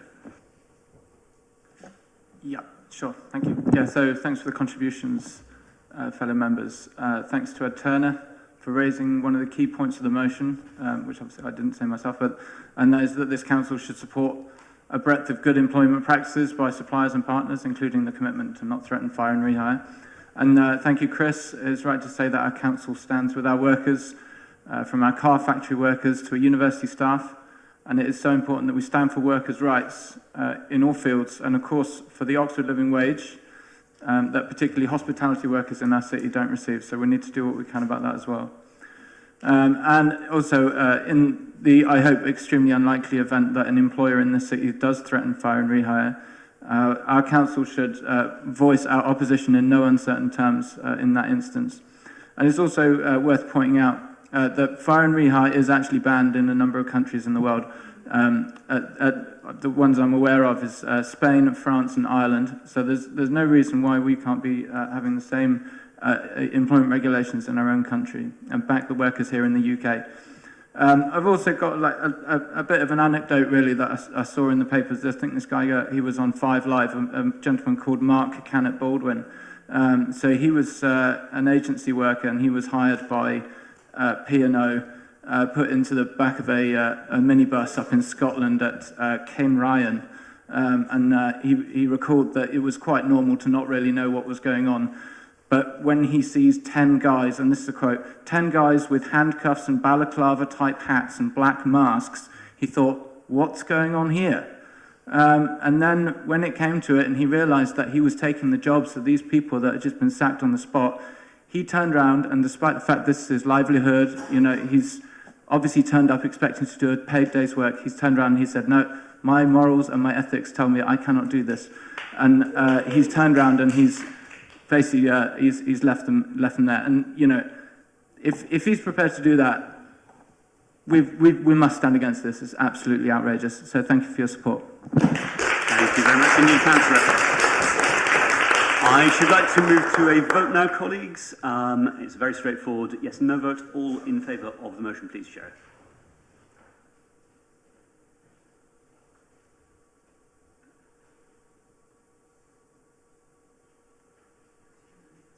And that is unanimous. Thank you very much indeed, colleagues. Thank you for a very good debate. We are just barely on track to get in 3 motions. I'm still very, very keen to do so. My understanding is that motion B is not being moved at this. In principle, I'd leave Councillor Wade to announce the fact, though I think probably not to do very much more than that. Councillor. Yeah, I'm happy to withdraw the motion. I was approached by 2 of my colleagues, Green and Labour, asking me to withdraw it because the time wasn't right at this particular council. It will come back at the next full council meeting. Thank you. Thank you very much. That brings us on to motion C, opposition to the privatisation of the Vaccine Manufacturing and Innovation Centre. Councillor Jarvis, I believe you are down to move. Fire away. Yeah, thank you, Deputy Lord Mayor. And I just want to start by thanking the campaign groups who've come together to support this motion, including We Own It, including Keeper NHS Public Oxfordshire and the Socialist Health Association, among others, and also the councillors and campaigners who joined the demonstration earlier this evening, which colleagues who were in the Lord Mayor's briefing would have heard the noise from that demonstration, but especially to Councillor Upton, to Councillor Noel Hartley and Councillor Mundy for speaking at the rally that was held on the Town Hall steps. So throughout the COVID-19 pandemic, we've learned, I think, 3 really important public health lessons. The first is that the UK government was woefully and unnecessarily unprepared to handle a pandemic of this kind. Secondly, that public investment and a publicly owned health service have delivered the protection and the public health response that we needed. And finally, that privatisation is a word that is synonymous with disaster. So we've seen companies like Serco make millions off a failed contact tracing system. We saw the privatisation of the NHS supply chain, which left our healthcare workers with inadequate and insufficient PPE. And we saw private companies completely bungle the initial phase of the testing programme. So while the government handed out contracts to their mates, hundreds of thousands of people lost their lives. Now, the Vaccine Manufacturing Innovation Centre should, in its very, very design, recognise and learn these lessons. So currently it is jointly owned by public universities, it's sitting in public hands. But the plans to sell off this crucial asset demonstrates just how few of those lessons have really been learnt. Because this sell-off would mean that a vital strategic asset would be handed over to the private sector. The result? The bottom line of private companies put above public health in the UK and across the world, drives for innovation replaced with drives for profit, a significant reduction in our preparedness for future pandemics. This sell-off is ideological, it's damaging and it's dangerous. It should be stopped and the City Council should make clear that we stand in opposition to this disastrous privatisation. So I hope all councillors will make that clear by voting for this motion and indeed the amendment from Councillor Aziz, which we are happy to accept. Thank you very much indeed, Councillor. And I urge colleagues to note in passing the acceptance of the amendment, which makes the whole debate significantly simpler. Do we have a seconder? Councillor Peck. Excellent. Thank you, Chris, for proposing this. And I think, before I start what I was going to say, it's interesting to think about how this links to what we've just discussed about fire and rehire. It's, again, about companies putting profit before people, whether that's before workers and their livelihoods or before public health. So I'm really pleased to be seconding this important motion today on a topic which I hope that most people in this chamber will be able to agree on.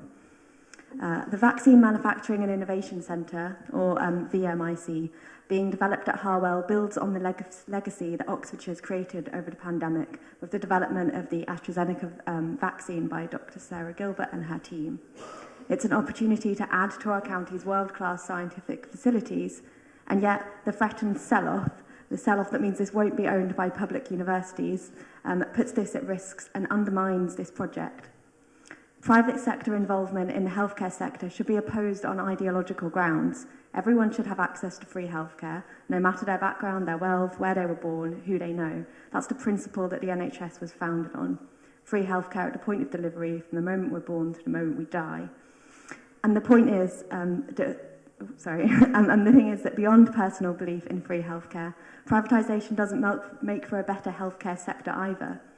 Throughout the pandemic, private involvement in the health sector has been massively damaging, as Chris has already discussed. When a business is in charge of healthcare, its number one priority is making profit, not making people better. Allowing the VMIC to pass into the hands of profit-driven companies will reduce the efficacy of the centre, inhibit its ability to deliver proper preparedness for any future pandemics, and reduce the innovation in vaccine manufacturing that the centre was designed to achieve. It would go against every value sitting behind both the VMIC and the NHS that we're all so proud of. Of course, we've seen throughout the pandemic that the Conservative government doesn't really care about this and is happy to sell off bits of the NHS where it's convenient. will be all too aware that, you know, we're going to have to pay for lateral flow tests. People have had to pay to travel abroad for the tests that they needed until recently, and that when our country was in crisis, Tory ministers were letting their friends charge the NHS millions for shoddy PPE. So we can't sit and watch this happen yet again. It's vital that we stand up and oppose the sell-off of the VMIC. As Chris has said, thank you to Keep Our NHS Public Oxfordshire and We Own It and all the other campaigners who got behind this and were outside the town hall today. And thank you to Councillor Aziz, even though she's not here, for her amendment highlighting the disproportionate effect that healthcare inequalities have on black and brown people in low-income countries, particularly when it comes to vaccine access. I totally agree with her that it's unjust. In the UK, we've vaccinated our population almost 3 times over, and other countries have barely got 10% or far less of their population vaccinated. So when the privatisation of our NHS and healthcare system is threatened, we have to stand up and fight back to ensure that our healthcare sector remains in public hands, safe from corporate greed. Thank you very much, Councillor. That was almost exactly on the nose. I've seen Councillor Bailey-Summers, Councillor Rowley, Councillor Foulweather and Councillor Upton thus far. And now we also have Councillors Mundy and Hunt, I believe. No, sorry, Hall. Apologies. Coyne. No, of course it is. Yes, you're sat in an unexpected position, Councillor. My apologies. Fire away whoever's first. Councillor Bailey-Summers, I believe. The private sector should not manage a YNIC. Public money was involved in the research and manufacturing of the vaccine, which was delivered by staff working in universities. Working in the NHS, I deplore how much this government is bent on privatising everything related to healthcare. Every time healthcare services are being privatised, the emphasis is on maximising profits and minimising care, creating a two-tier system, one for the haves and the other one for the have-nots. So this council should oppose this decision. Thank you very much indeed, Councillor, especially for your admirable succinctness. Councillor Rowley. Really good to see this motion come here and all the people who were gathered outside to support it. Because as citizens of Oxford and indeed as citizens of Great Britain, we can be tremendously proud of the work that has gone on vaccine development and production in our city over the past 2 years. I have, by a strange coincidence, from the window of my living room I can see the Jenner Vaccine Centre, and from the window of my office I can see Oxford Biomedica. And those two organisations were brought together early in 2020 by the VMIC to establish the first consortium for producing the Oxford vaccine. That is something that was made possible because it was public sector led. It was made possible for the vaccine to be kept much more affordable than the other leading vaccines. Because it was public sector led, they were able, by heroic efforts, to increase their vaccine production capacity by a factor of 20, which made possible the rapid rollout of vaccinations that we saw. All this being so, what kind of government of any ideological persuasion would then immediately turn around and sell the VMIC? I mean, perhaps they were at a cheese and wine party, well, an illegal cheese and wine party when they made the decision. But drunk or sober, it's clear that they have no respect for the heroic efforts that have been made by so many people, and they have no self-respect. This is a group of people for whom humanity, morality, patriotism and the public welfare are equally meaningless, apparently. It's an absolutely vile decision, and I hope that this motion will be supported unanimously. Thank you very much, Councillor. I believe Councillor Foulweather was next on the list. Thank you, Deputy Lord Mayor. I thank Councillor Jarvis for bringing this motion to Council, which I and my colleagues strongly support. This facility, as has already been mentioned, was established in 2018 because academics at 3 leading UK institutions, including Oxford University, were concerned that breakthroughs in vaccine research were not being converted into large-scale manufacturing plants sited in the UK.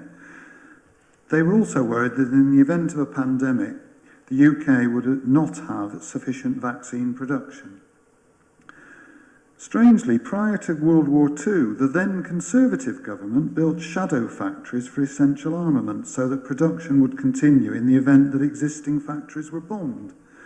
We need similar strategic thinking and long-term planning from our current government, but it seems unlikely to happen. If this facility is sold off to a private company, this would negate the reasons it was built in the first place. Dame Sarah Gilbert, the lead researcher for the Oxford AstraZeneca vaccine, said, "A fully functioning VMIC would have been game-changing for the Oxford team in making larger stocks for clinical trials rather than working with multiple manufacturers." I call upon councillors to support this motion. Thank you very much, Councillor. I believe Councillor Upton was next. Thank you, Deputy Lord Mayor. And thank you, Councillor Jarvis. What is wrong with this government? I mean, seriously, what is wrong with this government? If you had just put out a fire, would you sell off all your fire engines?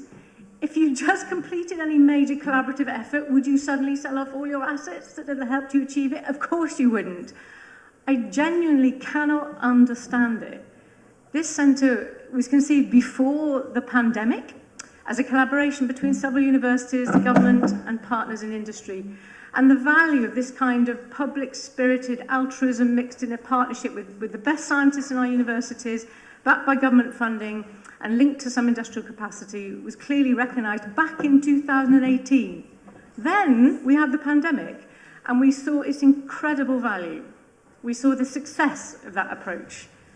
That of the University of Oxford teaming up with AstraZeneca to develop and trial a vaccine at incredible speed, then get it manufactured, rolled out across the UK and across the world. I mean, wow, wow. Any sensible government would see that and want to replicate it. But what does our Tory government do? A government that is driven by the ideology of outsourcing and seeing profit as the only motive. They have decided to sell it off. I seriously see that as a dereliction of duty. This should be part of our national security infrastructure. Selling it off into private hands will completely undermine the collaborative spirit which this pandemic showed to be so effective. They clearly didn't learn from the debacle over procuring PPE at the start of the pandemic. Maybe you remember the outsourced company that was supposed to be providing it was undergoing a takeover battle when the pandemic struck. They were completely distracted, too worried about their share price to actually get our nurses and doctors and care home staff the equipment they needed. And I think by having a vaccine produced as a centre that is genuinely concerned with people's health, whose bottom line is about having lives saved, not about the profit being made, we would be able to do the right thing for everybody. We would be able to vaccinate low-income countries of the world to avoid the problems of the repeated new variants arising as the virus continues to circulate among populations who are not vaccinated. This is why anyone thinking strategically about future threats would say you would have to be crazy to sell off the Vaccine Innovation and Manufacturing Centre. That is why today here we are saying hands off our vaccine centre. Thank you very much, Councillor. I currently have on my list Councillors Mundy, Nalla Hartley, Lubna, and I'm just seeing Councillor Diggins. That is where I should like to draw the line and move on to a vote, if that's okay with colleagues. Councillor Mundy. Right, thank you. Thank you, Chris and Lucy, for moving this motion as well and for appreciating the amendment that Shyster had raised. And as you said, we spoke outside at Town Hall before this meeting with representatives of We Own It, Keep Our NHS Public, and also the Socialist Health Association. Now, the VMIC is the only advanced facility of its kind in the UK and is vital for future pandemic response and vaccine development. It is vital for our own future control of pandemic responses that the VMIC is in public hands and not driven by profit. Now, this is twofold. As countries in the global south lack access to the vaccines required to fight off the coronavirus pandemic. Countries that have developed vaccines and rolled out huge programs to vaccinate their own population have a moral duty to vaccinate people in the global south whose access is blocked by limited production licenses and financial hardship. But not only that, we have seen with COVID-19 how the virus mutates in high-risk areas, for example with Omicron and with Delta from South Africa and India respectively, and in so doing, often reducing the capacity of current vaccines to prevent transmission and infection. We owe it to people globally, including our own population here, to advocate sharing vaccines and production rights, and only then can we have control over COVID-19. Now, this government once again prioritises private finance and profits and corporate control over our healthcare and our National Health Service. This is a government whose poor handling of the spread of COVID here in the UK led to an appalling rate of excess deaths. They simply cannot be trusted to prioritise public health. That's why I trust our City Council here will back this amended motion calling for the VMIC to stay public for the future health of people here and abroad. And we also call on the founding universities of the VMIC, that's Oxford University, Imperial College London and the London School of Hygiene and Tropical Medicine, to do everything in their power to prevent this sell-off. And that is why I support this motion. Thank you. Thank you very much indeed, Councillor. Councillor Nalaharty, far away.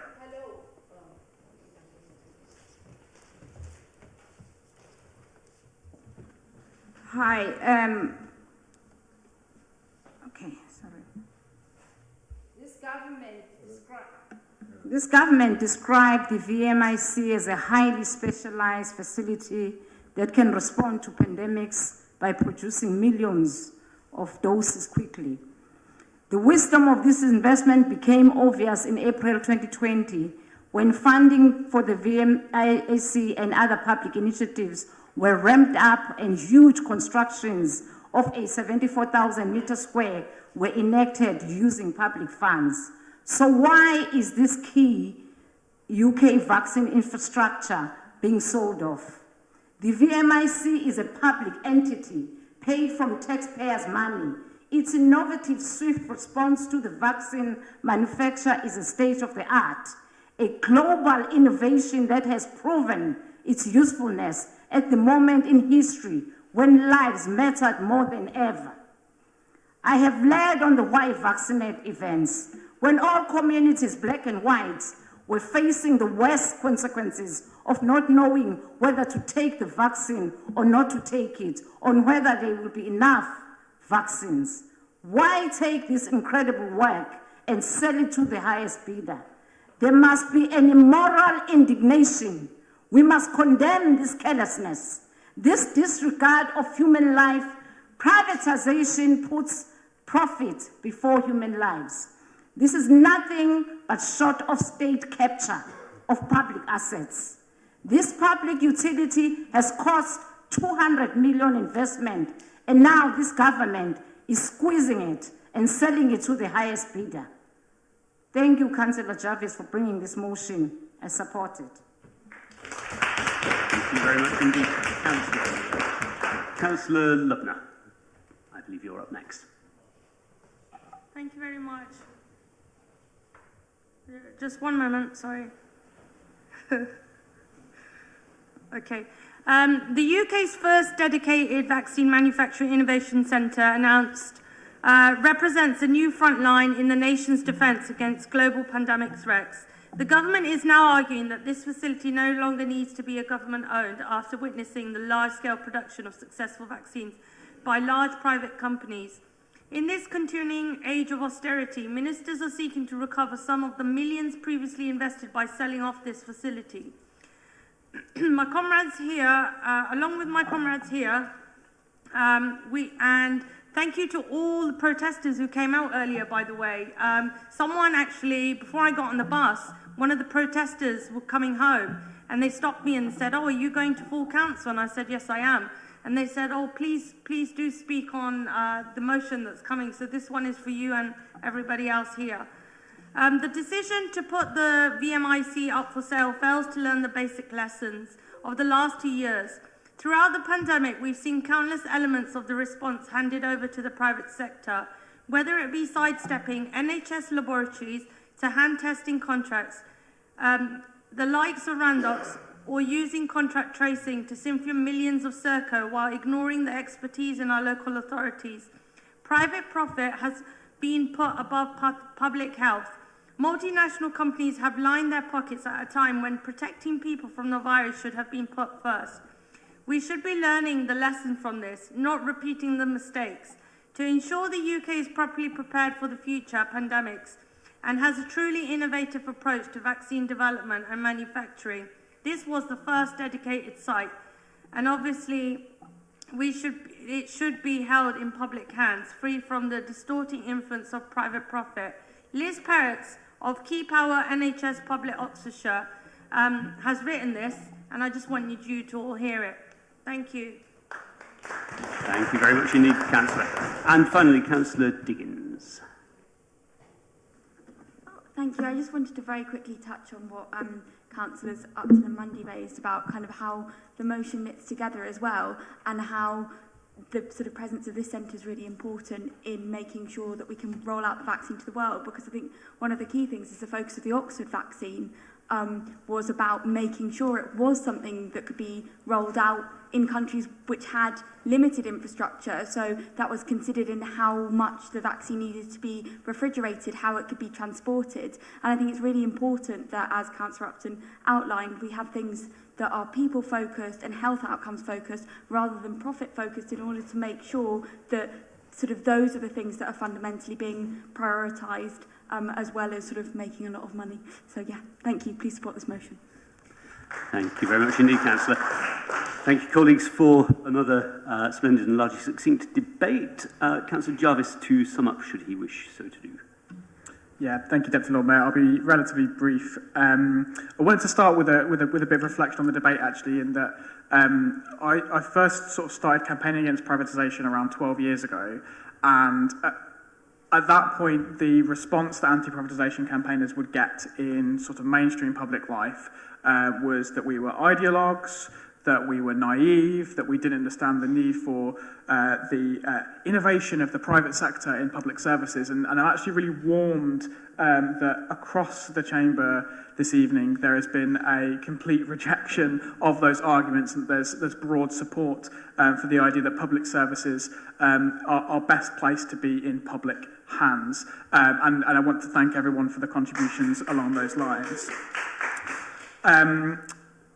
The other thing I wanted to just note was that I think it's been great that we've heard a consensus really on a number of points on this motion. The first being that public health should always be put ahead of private profit.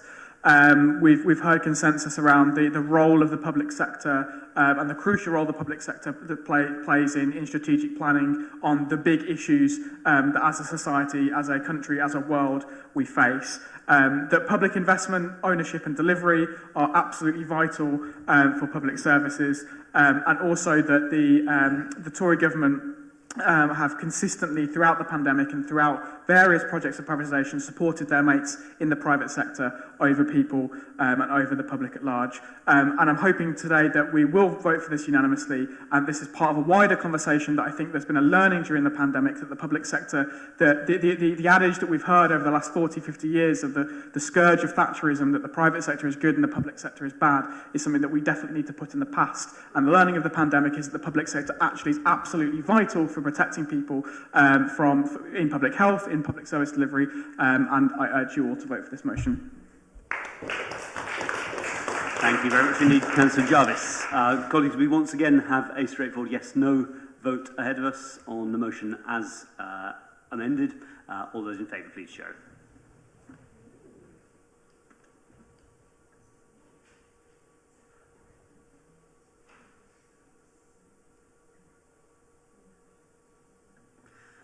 Colleagues, that would appear to be unanimous once again. I propose to press on without delay to motion D, a sanctuary strategy for Oxford. I believe we have enough time to cover this. My understanding is that Councillor Gant is moving the motion. Thank you, Deputy Lord Mayor. I'm grateful to Councillor Diggins for the amendment, which I've accepted. would just like to say I don't think there's anything particularly wrong with the two paragraphs that the amendment removes. It certainly isn't, they're not there to imply that Council isn't already doing those things, just reaffirming our commitment to them. And yes, we can write to the Home Secretary about housing, and we live in hope of a full, consensual and constructive reply. Council, this has been a complicated exercise. We first discussed this motion some weeks ago as a way of trying to help address barriers to getting refugee families from Afghanistan into suitable long-term accommodation. And the issue at the root of all that is not motions or policies or budgets, but people. Since we wrote the first version of this motion, of course, a new refugee crisis has engulfed our continent, and the response from government has been a variety of schemes which, although perhaps they start from the right place, have added a lot of confusion and has been criticised for being bureaucratic. And not for the first time, local government mobilises to take action, as of course we are well placed and willing to do, but are given nothing like enough information or support from central government, as Councillor Brown acknowledged in her written answers earlier. And then there is the Nationalities and Borders Bill. We as a council oppose the substance and above all the prejudice and mendacity which underpins it. Don't take my word for it. Amnesty International said that the bill, quote, will create significant obstacles and harms to people seeking asylum in the UK system, despite ministers asserting that the measures included are aimed at cutting costs, breaking people smuggling gangs and protecting people seeking asylum. The bill fails to deliver in all of these and other areas. The UN Refugee Agency said UNHCR believes this bill would penalise most refugees seeking asylum in the country, creating an asylum model that undermines established international refugee protection rules and practices. And I join the UNHCR in welcoming the amendments introduced in the Lords, seeking to remove clauses which they are clear would be in breach of international convention and law. But if you want the real evidence why opposing this bill is necessary, listen to the language that the government itself used about it. It claims with a shudder that in 2019, UK asylum applications increased to almost 36,000, 0.05% of our population. I think we can cope. And then there's the language they use, talking about foreign national offenders circulating on the streets, posing a risk to the public. It's designed to make you feel scared to go out, to demonise the other. Colleagues, this motion calls for this council to continue to do what our hard-working and principled officers do day in and day out, which is help people. It calls for an approach, if you don't want to call it a strategy. Liverpool, Lewisham and Bristol councils have all adopted what they call a sanctuary or refugee strategy. It's about being proactive, not reactive. We would love to see a deadline for getting all African refugees out of hotels. We would love to continue working with neighbour councils on comms and support, as we did over COVID. If it offers a call to arms, it's this, that we, the councillors, will do whatever we can to make those links between people and places. Every member in this chamber has had messages from residents saying they have registered to help and heard nothing. Let's do what we can. Please support the motion. Thank you very much indeed, Councillor. Noted that the amendment has been accepted. This once again simplifies the process. Do we have a seconder? Councillor Miles. Thank you.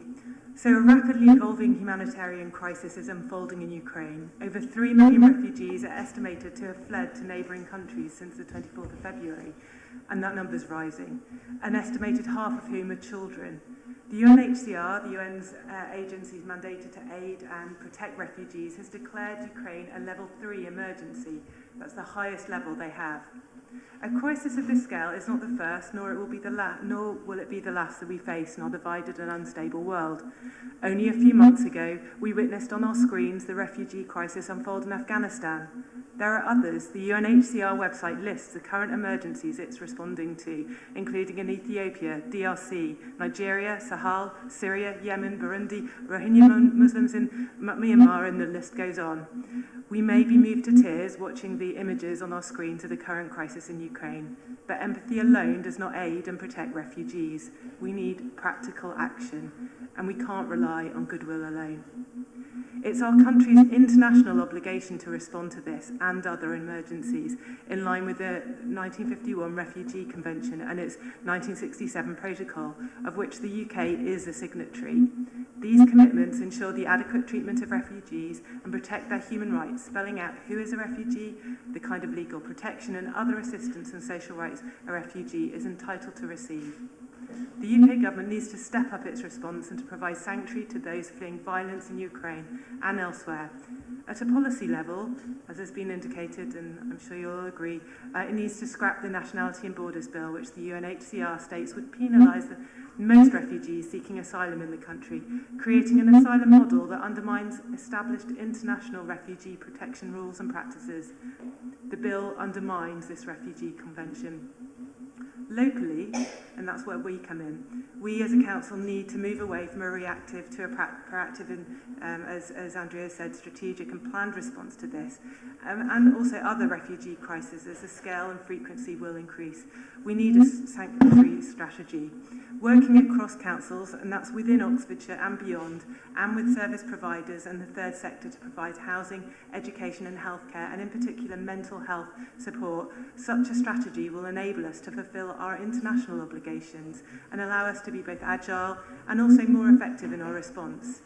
But we must also change the narrative about refugees and how they enrich our community locally through their contribution, as well as highlight their plight, and that's here in Oxford. Now, Refugee Week in June this year will provide us with an opportunity to do just that. So through a coordinated response set out in a sanctuary strategy, we can better ensure the rights of refugees are respected and protected, and it's for this reason I second the motion today. Thank you. Thank you very much indeed, Councillor. So I've seen Councillor Chapman, Councillor Hollingsworth, Councillor Pegg, Councillor Rehman, Councillor Abrashami.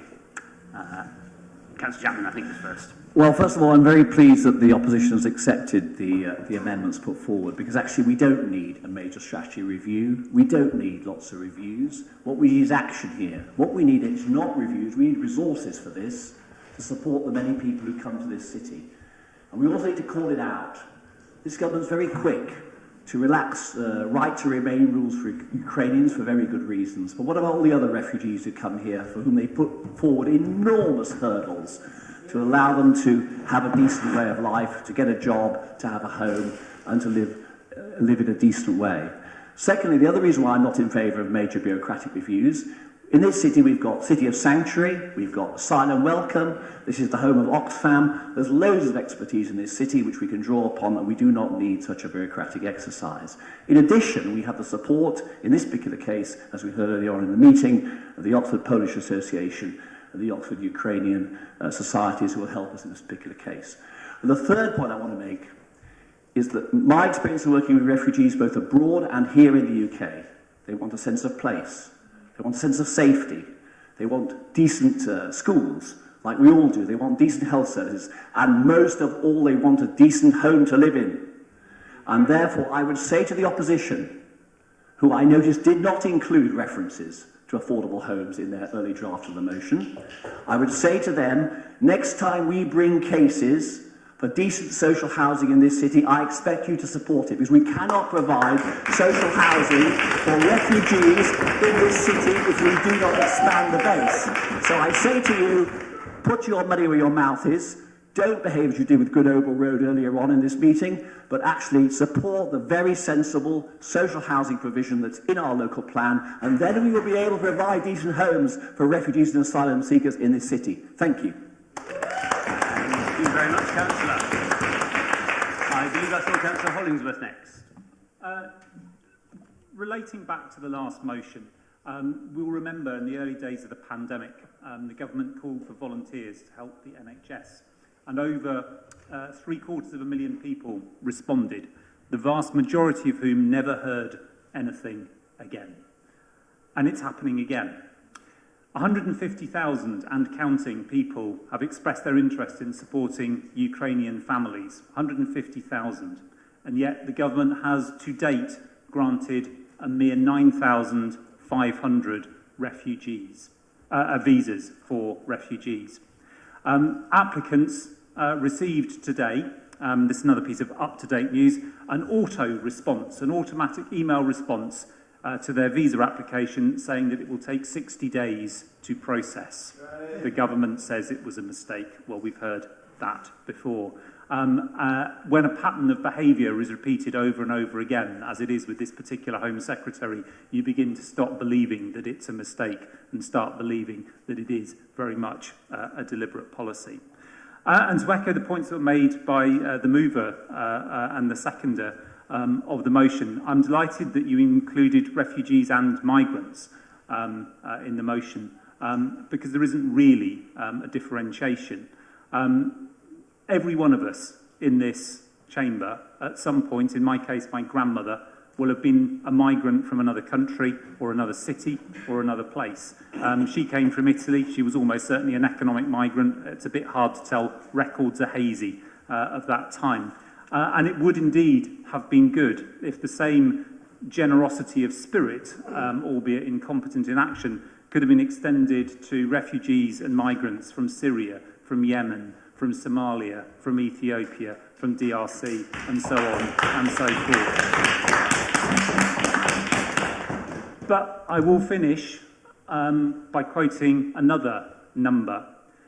As this amended motion makes clear, there is no point being generous in spirit if you don't provide physical places for people to live. Housing is absolutely crucial, and affordable housing is crucial. Oxfordshire Liberal Democrats have an extremely well-designed website, and there is a section headed Campaigns. It has 10 campaigns related to housing, which people can sign up to support. Every single one of those is to oppose the building of housing. Not a single one supports the building of housing. Words and deeds, Deputy Lord Mayor, words and deeds. Thank you very much, Councillor. I'm seeing one more contribution to the debate from Councillor Smith. I have so far Councillors Pegg, Rahman, Abrashami and Smith. I would propose to draw a close there, mainly because, as the sharp-eyed among you will have noticed, we have gone a little bit beyond our limit. I'm begging Councillors' indulgence in this. I'm not sure we have an awful lot of choice. We've started the debate now, but I would like to close or draw a line there. Councillor Pegg, please. Well, we could, but I'd like to vote before we do. I'll try to be quick, given that we've gone over time, but I'm proud to say that the Greens will be supporting this motion. I'm proud to have Asylum Welcome in my ward, and anything that this council can do to help the work of organisations like Asylum Welcome and all the other amazing refugee and migrant organisations in Oxford is definitely something that we should be doing. And we should also be remembering, as some other councillors mentioned, that those organisations support refugees and migrants from all countries, so not just from Ukraine, but those ongoing refugee crises like those in Yemen and Afghanistan and all over the world. So we must help refugees to thrive here in Oxford, not just helping them to live here. And as other people have said, that does mean making sure they have homes and making sure they are not stuck in hotels for months and months. Yes. And as Catherine said, we need to have more than just empathy for refugees and migrants coming to Oxford. We need to actually be doing work on the ground to make sure that they can come here and that they have good lives when they come here. In our unstable world, having this framework in place is vital because we know all too well that there will be another refugee crisis all too soon. Thank you very much indeed, Councillor. Councillor Redman, I believe you were next. Thank you, Deputy Lord Mayor. Most of what I was going to say has already been said, so I'll keep it brief. Absolutely, we should welcome all refugees from everywhere, especially Ukraine right at the moment. But I just want to bear in mind that refugees from other countries have been called migrants, economic migrants, all sorts. It's been about 20 years since the Afghan war, and we've had nowhere near the amount of refugees come to this country that we've had from Ukraine or the help. And I also want to make a note of the neighbours of Ukraine, how they've been treating people that are not white.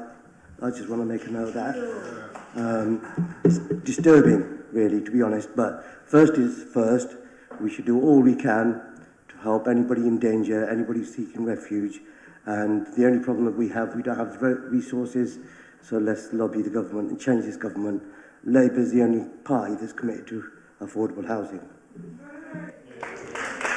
Thank you very much. Councillor Abishami, I believe. Thank you. I want to thank Councillor Grant for that motion. When I was 4 years old, I was living in a beautiful city with my family in a Kurdish region. But one day I woke up and the supreme leader of the Iranian government declared a holy war on the Kurds. So our beautiful lives just suddenly turned upside down, and we were in the middle of a conflict, a nasty one, almost like a genocide. And our streets were just like, bodies everywhere. And it was an awful experience. It's a trauma stays with you for life. That's why I understand whenever there is a conflict anywhere in the world, I do go through the same memories, and I can see how, devastating it is. And at the moment that's happening in Ukraine. And Oxford, I was a refugee, not here in UK, I was a refugee in Germany. I came to UK 21 years ago, and I chose Oxford as my city. And I can tell you, before that I never felt anywhere like home, because from the age of 4 I was stateless. But Oxford is truly a city of sanctuary, and it's been my city for 21 years, and I just feel always home. Whenever I go, wherever I go in the world, I come back to Oxford. I feel like I'm coming back to my home. And I'm really proud of people of Oxford and the community, the support. It's a beautiful place to live in. And I'm proud of all the organizations in Oxford supporting the refugees. I've been volunteering with Asylum Welcome ever since September. With the Afghan refugees, I was interpreting for many of them. I've been to many hospital appointments. I've been to few beds. And it's just wonderful. Just like 2 weeks ago, I was at an emergency C-section with a mom. And the midwife asked me, so do they have everything? Where do they live? And I had to tell them they live in a hotel. And they just could not believe the hospital staff. Why? And they've been living there ever since September. And it's really, really hard to have a newborn baby and take it back to a hotel room. And we shouldn't want that for anyone. So, Councillor, we are quite close to 3 minutes. Yeah, thank you very much. Yeah, thank you. Thank you very much.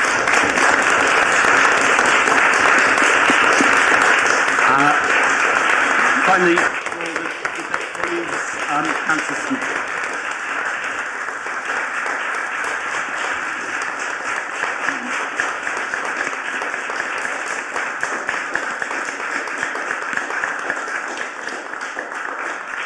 Colleagues, thank you very much indeed. Finally, for the debate, Councillor Smith. Thank you, Deputy Lord Mayor. I shall keep it fairly short. I welcome this motion and will be fully supporting it, and it's been great to hear the speeches in support of it, and that last speech was very, very moving. Thank you. I would like to just add, though, about the mention of affordable housing.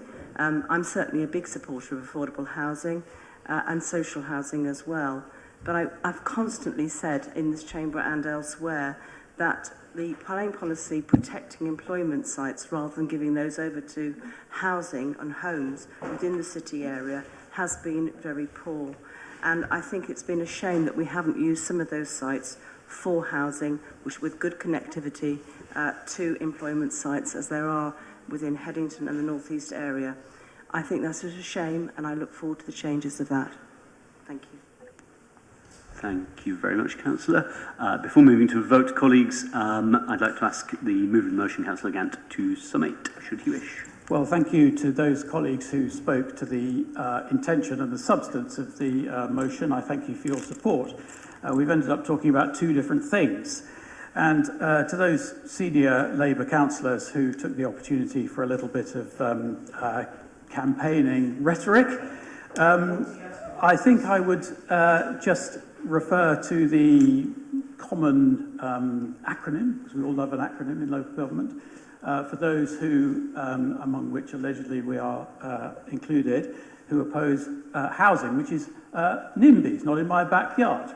Well, I've got an enormous building site in my backyard. It's called Oxford North. It was brought on to this by this party in this council. And do you know what's on it? Colleagues, let me tell you, that huge site, 480 homes on that enormous site, of which 37% are affordable homes, and 1 million square feet of employment space. So you can talk the talk, you can put it in your leaflets, but your party does not deliver on affordable housing. Councillor Ross-Smith is correct. There is a better way, there needs to be a better way. We've seen the same thing coming forward at Oxpens. Westgate, delivered by this Labour administration, actually pulled down affordable housing. And I was in the planning committee when we were told that it would be re-provided elsewhere, and it has not been. That is the record of this Labour City Council. Now let's just park that, because there's going to be a bit more of this between now and May the 5th. But let's get back to what we are here to talk about, which is the plight of refugees in our city.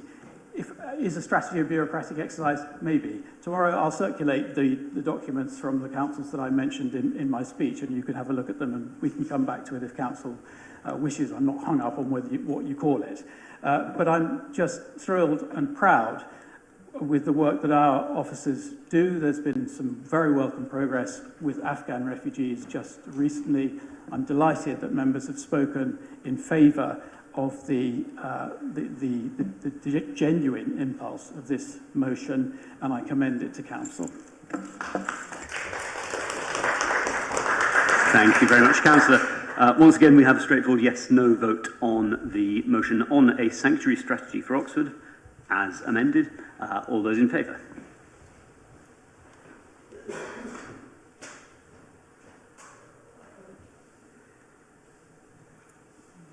Colleagues, once again, I can report that unanimity has broken out. Thank you very much. That, I think, is the last item for which we have time. We are out of time. Very, very briefly, many thanks to officers for their, as ever, expert and able support today, and especially, although it's invidious to think about an individual, I'm not going to let that stop me, seeing as Lucy Terrell was not aware this morning when she came into work that she would be here today. I'm particularly grateful to her. That's been great. Colleagues, as I said, at 5 o'clock, this, of course, is the last scheduled full council meeting of the municipal year. We are due, of course, to meet again for the annual council in May, and it is, as people may have noticed, a matter of fact that elections come between now and then. It is therefore a matter of certainty, whether due to retirement or other reasons, that when we reconvene, not everybody who is here now will be here then. But I look forward to seeing you all in due course in May. Thank you very much indeed.